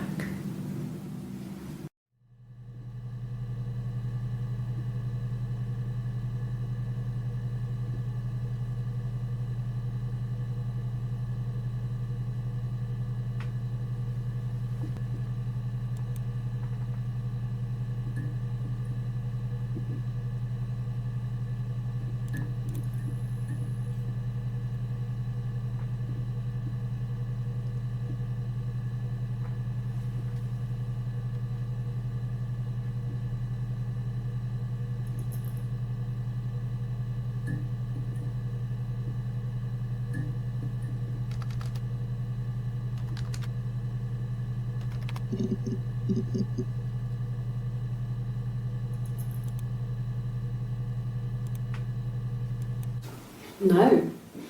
No, Simon didn't play guitar. He wasn't very musical. He liked to listen, but he was tone deaf.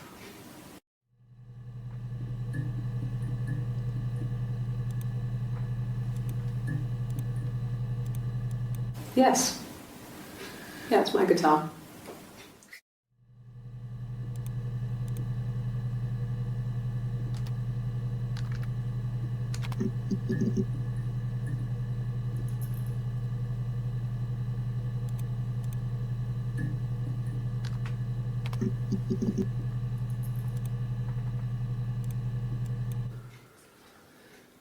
Simon is 6 foot, darkish blonde hair, average build. He's clean shaven. If his beard grows, it goes ginger, so he shaves it. I mean, not that there's anything wrong with ginger hair. I bought a photo instead of spring photo. This was taken last year on holiday in Rome. It's the best one I have.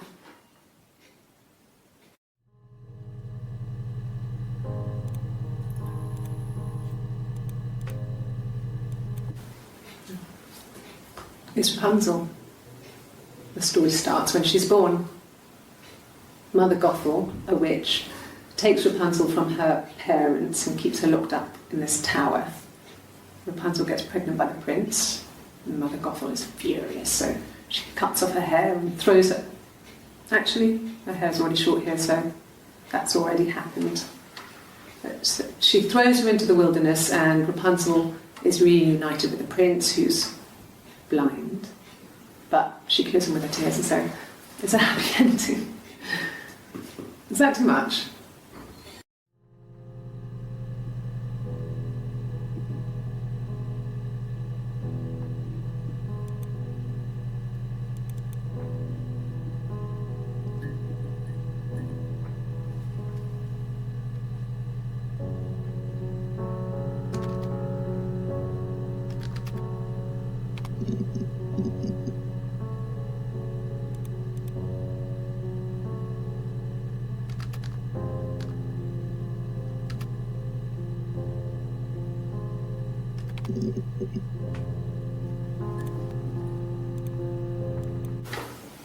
What kind of hairs?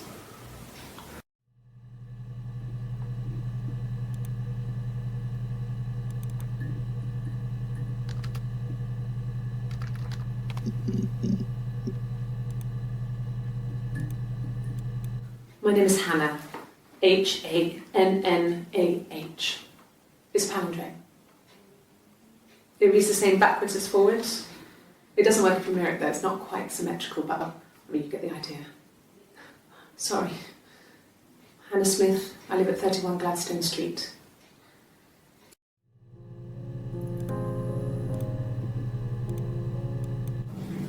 Yes, my name is Hannah Smith. Oh, shit. Sorry.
Sure, yes, of course, if that would help.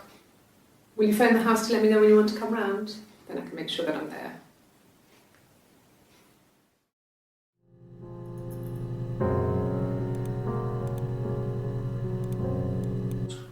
He has a wallet, a huge, silly thing, leather, real leather, I think. He packs it full of stuff, business cards, receipts, lottery tickets. He always carries it in his back pocket. I think that's why he's got a bad back. You know. He sets the discs. I haven't seen it, so he must have it on him. He always takes it out of his back pocket before, when he comes in, if he's in the house.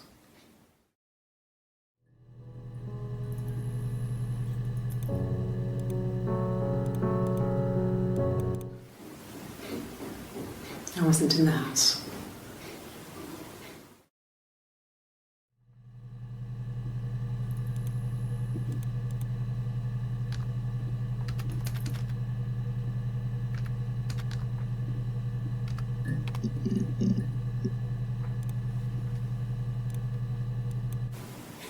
And the hotel said he was there?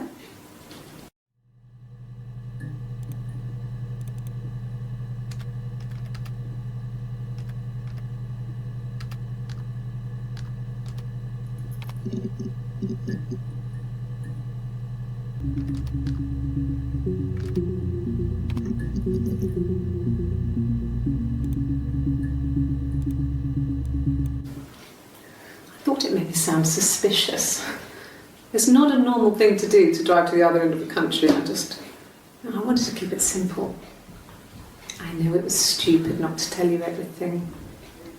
Saying I spent the night in Glasgow when my husband went missing, I thought it would, distract you from what was important. It's different now. Now he's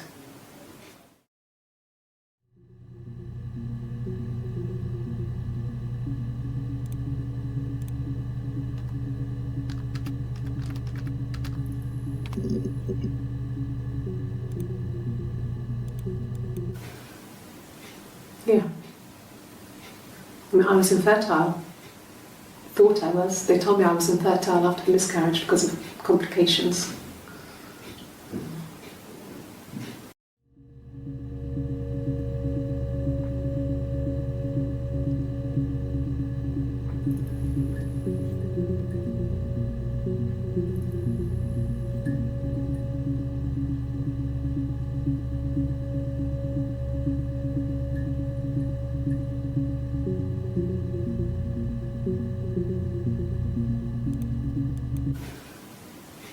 Yeah. I mean, I was infertile. Thought I was. They told me I was infertile after the miscarriage because of complications.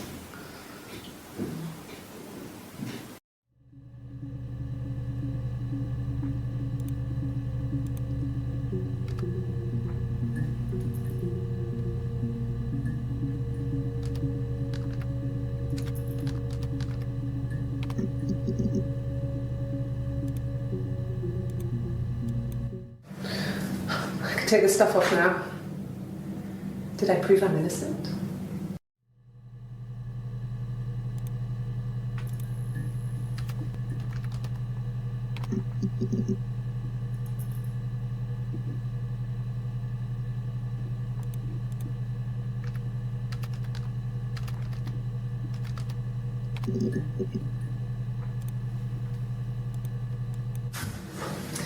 When we weren't together, we'd send secret messages by tapping out a code that we'd learned from a book, the knock code. Something prisoners of war would use. We'd tap them out on radiator pipes or the attic floor.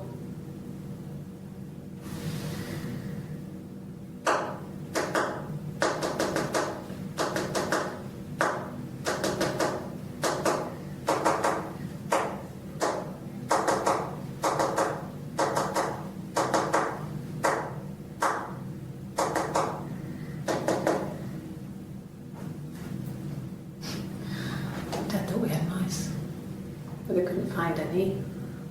Bought a cat anyway.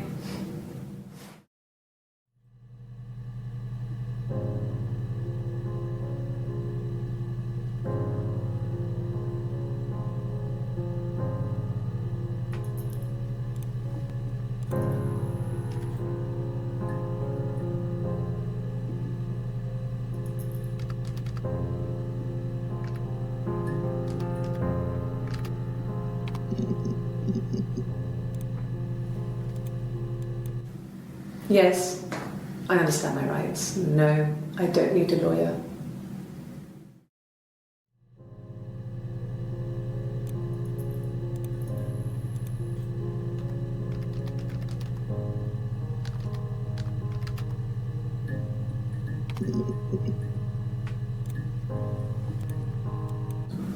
Yes, I'll take a lie detector test.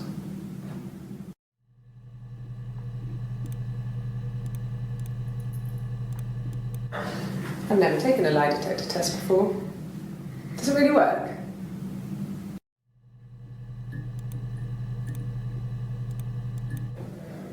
My name.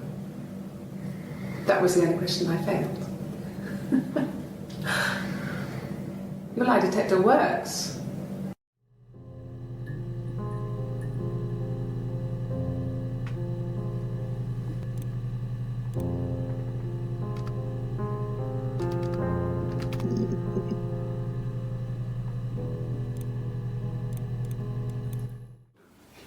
Are you married? How is your sex life?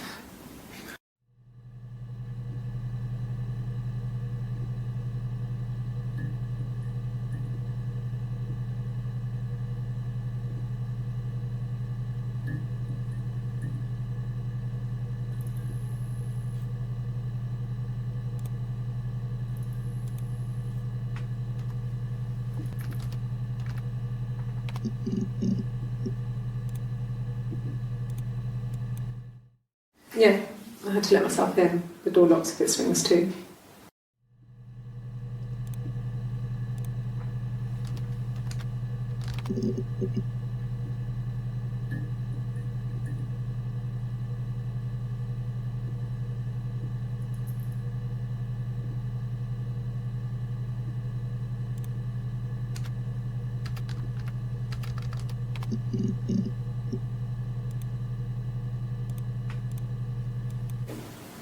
Yes, I'm fine. I won't be sick again. This happens some days. I'm pregnant. It's morning sickness.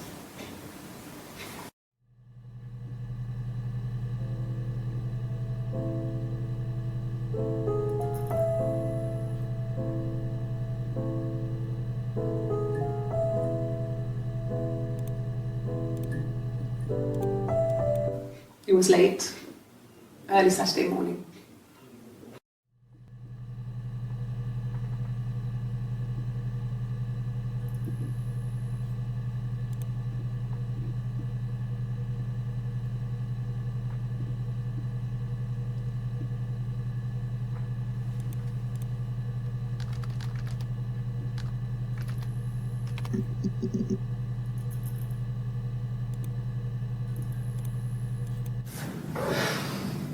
I think it was that time, the first time at the house, in his bed, that I got pregnant. Amazing, right? This fucking magic sperm. And they say lightning doesn't strike twice. I didn't tell him. I missed 3 periods. I had pretty irregular periods anyway, but 3. I had always thought we were infertile. Both of us. I didn't tell him. Just waited. Hannah and I were meeting for our birthday, and I told her because I thought she would be happy for us both. I think she was.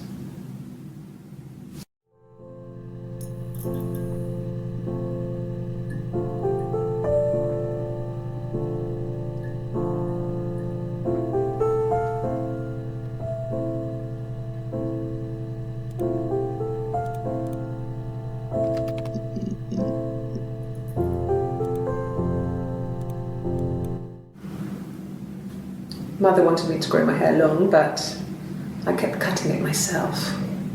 I wanted to look like my reflection. She always had short hair when she was little. Mother would hide the scissors, but I would find a way. Cut it with a bread knife, something like that. My reflection would always leave her house and go on adventures, but I never could. Mother taught me at home, and I had books and TV. Oh, TV was magical, but it was only on when it wanted to be, so I spent a lot of time reading books.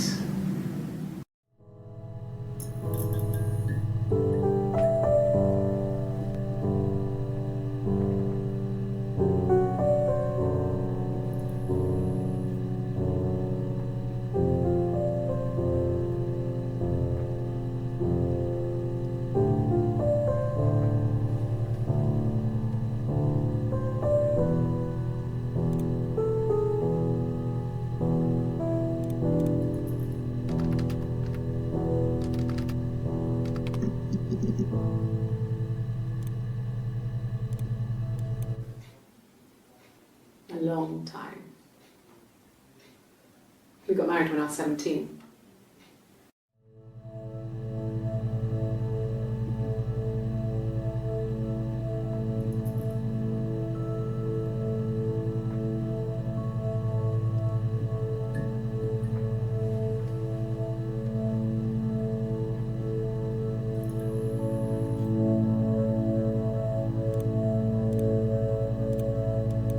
Childhood sweethearts. Something like that. Are you married, detective?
when you've been married for 10 years, stuff accumulates. We could argue about anything. And he's so nice. That doesn't help. He tries to smooth things over, and that just makes it worse. We're both passive aggressive, so we never normally argue directly about anything.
The mirror.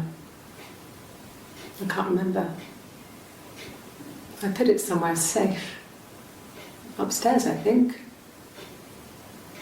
I haven't looked at it since.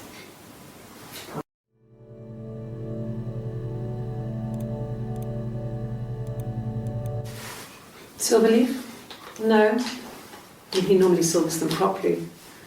This mirror, it's supposed to look antique. The reflection isn't as good. It's the perfect mirror for someone who doesn't like to look at their own reflection.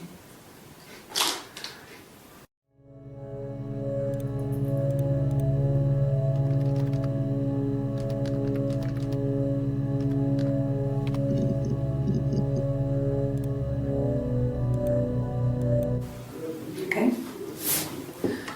There's a girl and she's staring out of the window. She's sad. She's trapped. She's here. She's looking out the window because her mother won't let her out.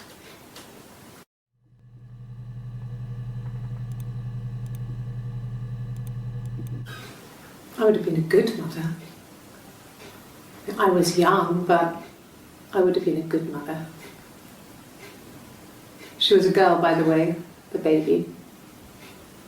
We were going to call her Sarah. Simon wanted to call her Ava after his nana, but I didn't want her to have a symmetrical name.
It's the Rockington Arms, the Rock.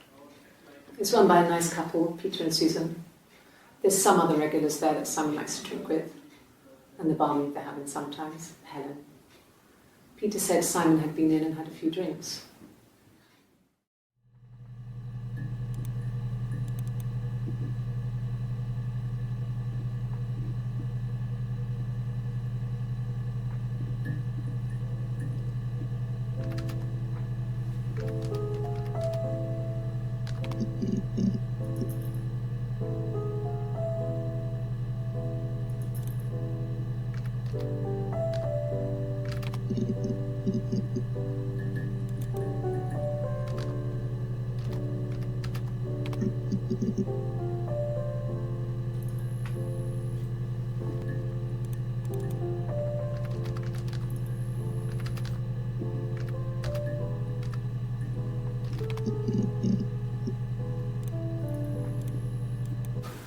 When will the police let me back in the house?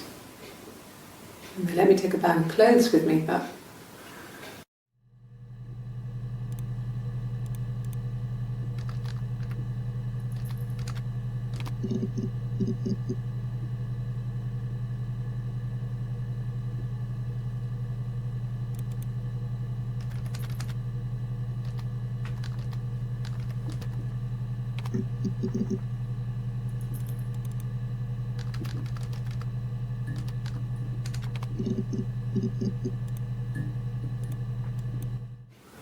I don't know if anyone really changes.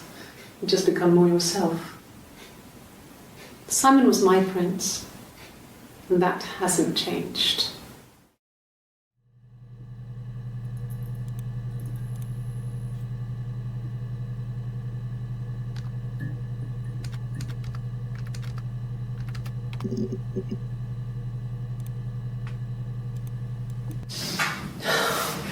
We were obsessed with fairy tales. Not just the pretty ones, but the traditional ones. They were dark and real, bizarre and violent. Felt like life.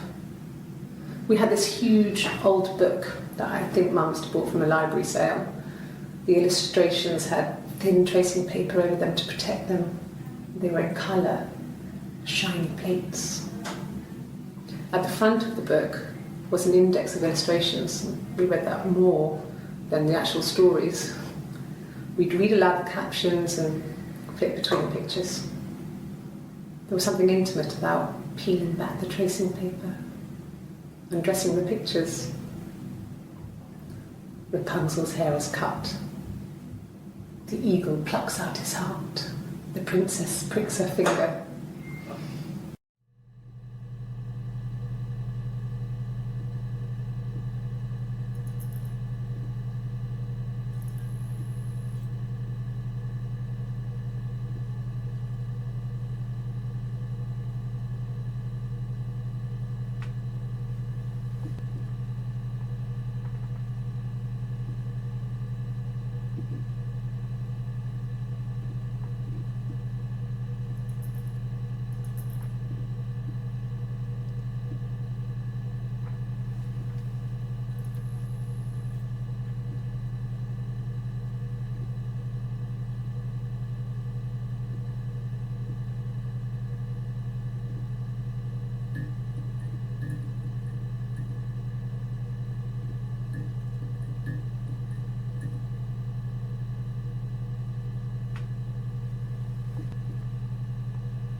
No, not drugs.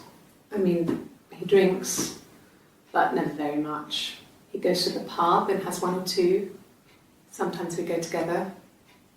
He drinks wine with food, but no, he doesn't have any kind of drinking problem.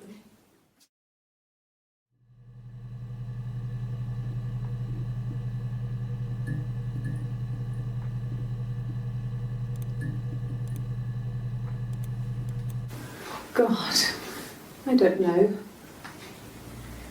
Could be anyone. Maybe someone follows him back from the pub. But why would he let them in? Doesn't make sense.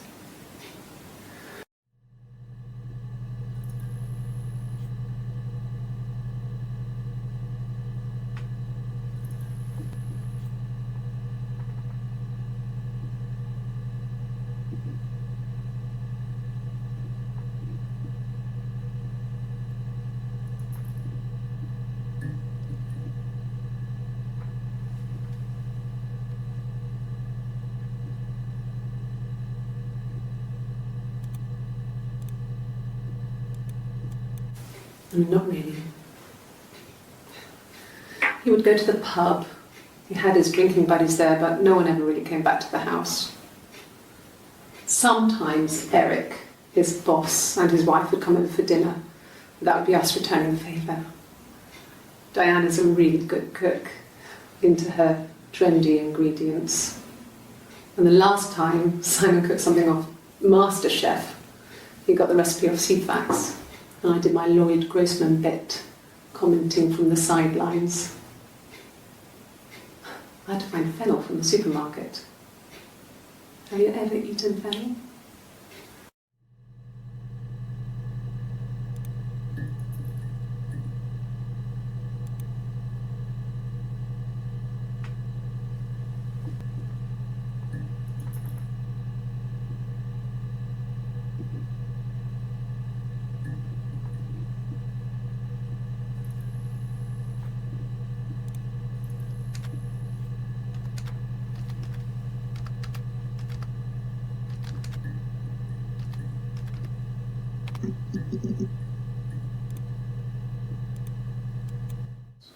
Did I pass? Sorry, I messed it up with all that Rapunzel stuff. Do you need me to do that card again?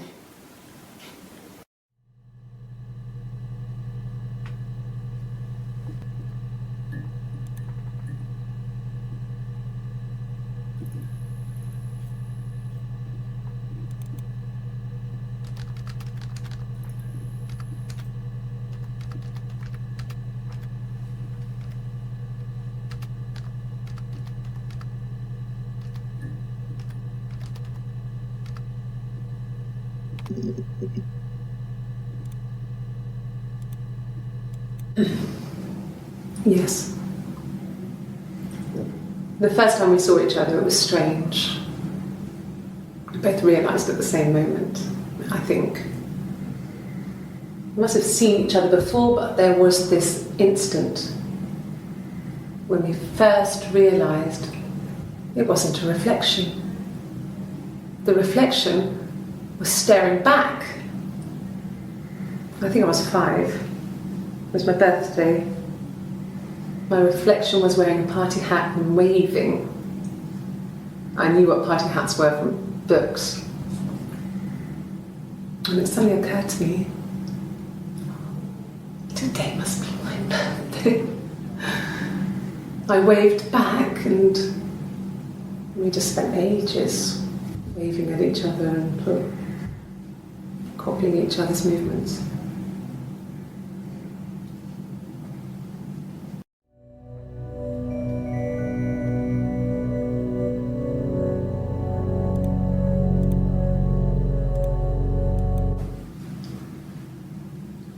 I wanted to see my reflection. I thought that if I touched her, something would happen. We would become one girl. The fairy tale was over, the witch was dead, and I'd be restored to my rightful place.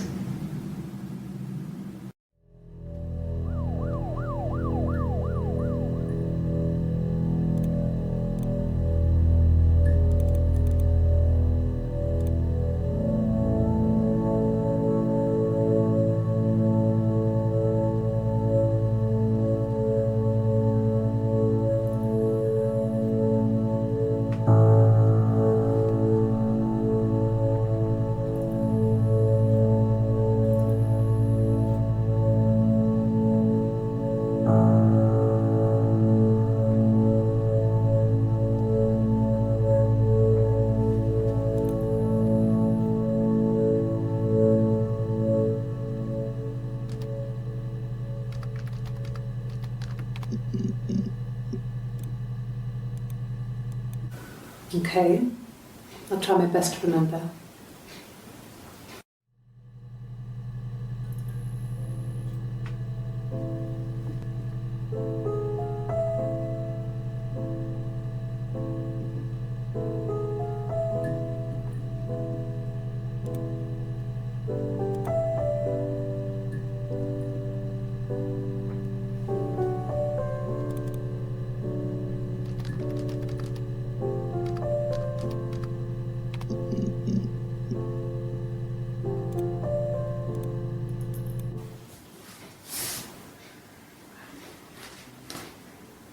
Okay, she's being chased. They're trying to catch her because she did something bad. I guess she broke the rules.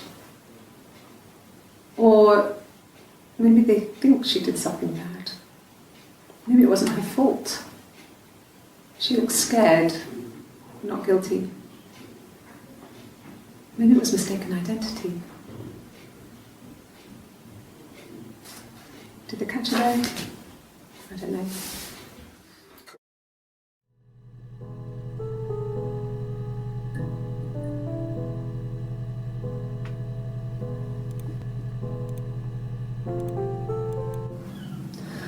Hannah was so smitten with Simon. She started getting jealous, didn't want to share. Even the first date, we went to see Tom Cruise at the Old Odeon. We both went, kept changing places in the toilet. We only had one best dress, so we had to keep swapping clothes. Must have thought we had terrible bladder problems. The next date, it was my turn. At the end, I let him kiss me, but that was it. We didn't want another card on our hands, and the Ouija board had said to hold back. After that, it was Hannah's turn, and she slept with him. Broke the rules. Deliberately broke the rules. She wanted to be the first to sleep with him. I mean, that's when she got pregnant. From that one time.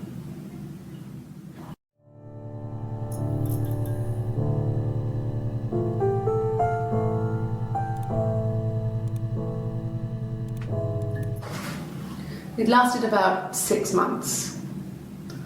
I tried to carry on, but everything was different. Hannah insisted I not pretend to be her around Simon, let alone sleep with him. We didn't share him like the others.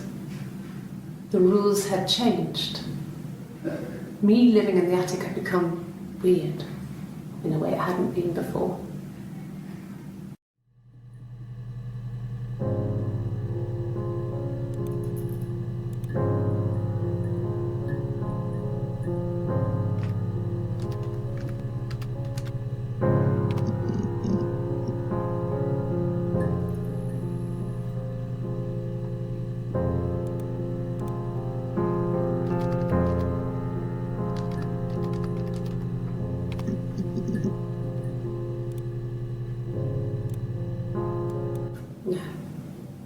The parents decided there would be a wedding. And after the wedding, Hannah moved in with his parents. There was no way I could follow, so we were separated again. I stayed in the attic. It was hard. It's like I suddenly didn't exist. I would sneak out, but in case anyone recognized me, I started wearing a wig. Hannah and I would meet up in the park. I was trying to get pregnant, but I couldn't. I mean, I couldn't do it with anyone we knew, so it was sex with strangers, drunk guys I'd met in clubs, parks and alleyways. I was 17. It felt like I was being punished. But it was Hannah who had betrayed us. I had to stop when one of the guys gave me an STD.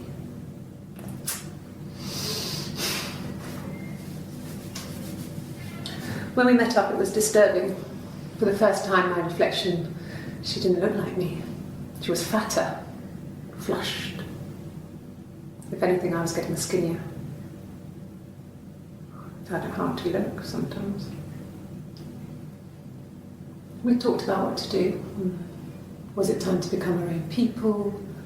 I mean, that seemed like the right thing to do, but neither of us wanted it. We agreed that her and Simon would get their own place as soon as possible, and then I could move in. And that was the plan.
No, you're talking to the wrong person if you think I'm some kind of slut. If you think I'm the kind of person that would have had sex with all those guys.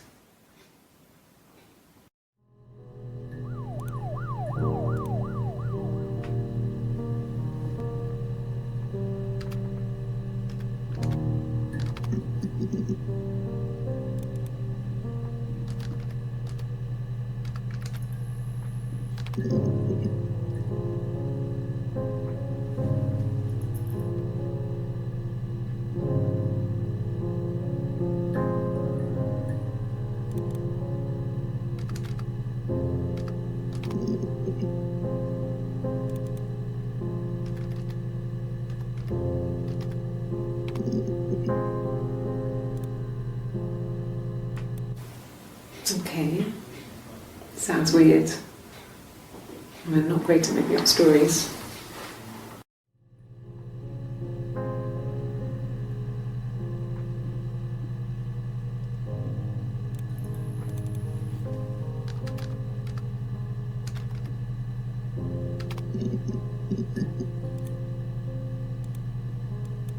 Yes, like a story. A beginning, a middle, and an end.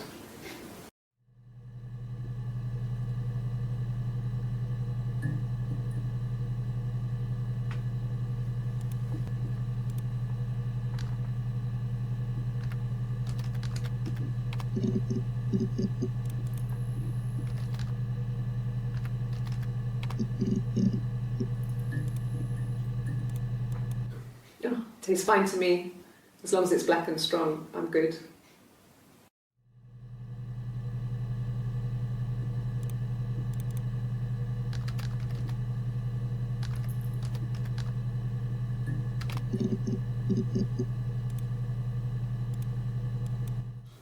When you suspect someone of murdering their husband.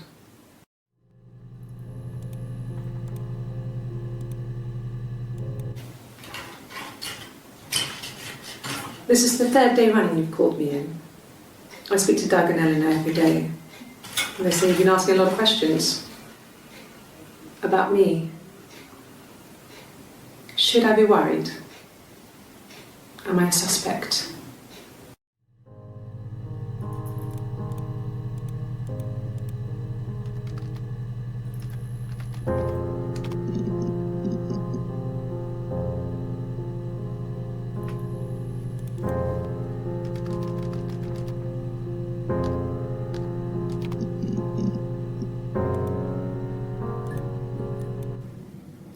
Mum and Dad never knew what was going on. We got so good at it.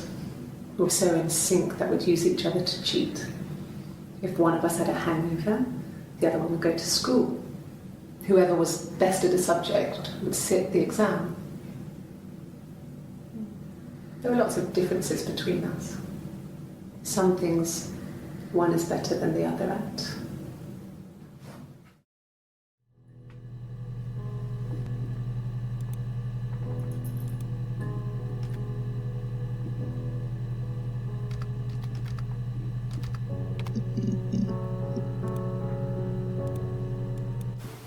Oh, my tattoo. I got it to express my individuality. It's an apple and a snake.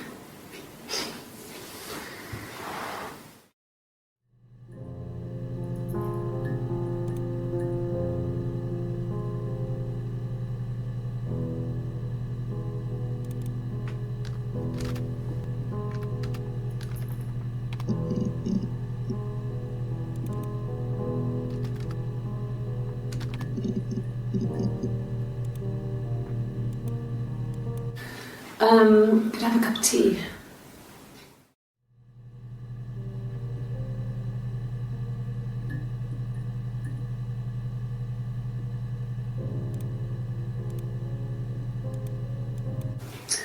A cup of tea would be good, thanks. Just one sugar.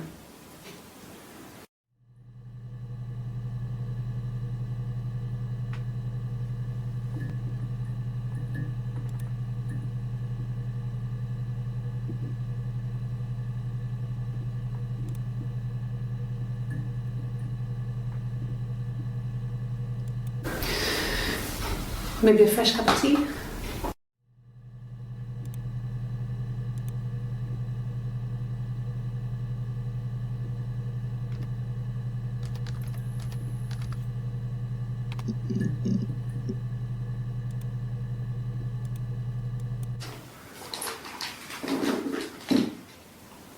On his throat. How?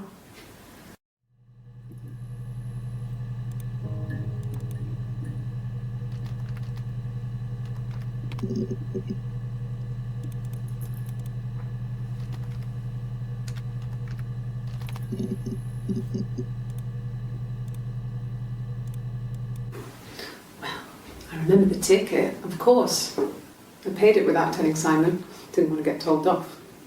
and they put points on the licence.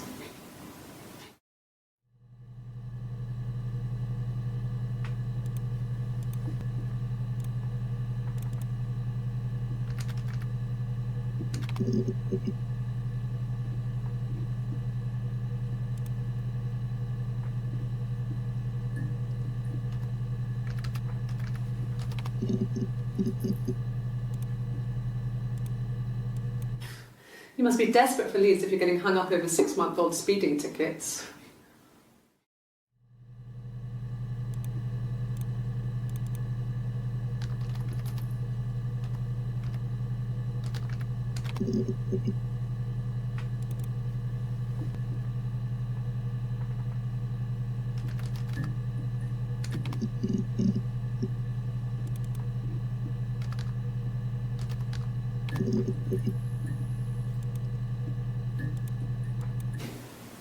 Twins? Really? Are you really asking me that question?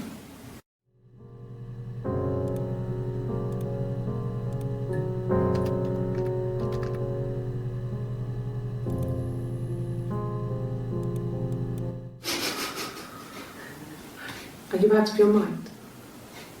Twins?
A wig?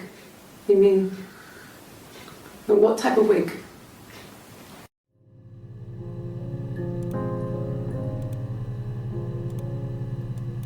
No, I've never worn a wig. What kind of wig?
You must be desperate for leads if you're getting hung up over 6-month-old speeding tickets.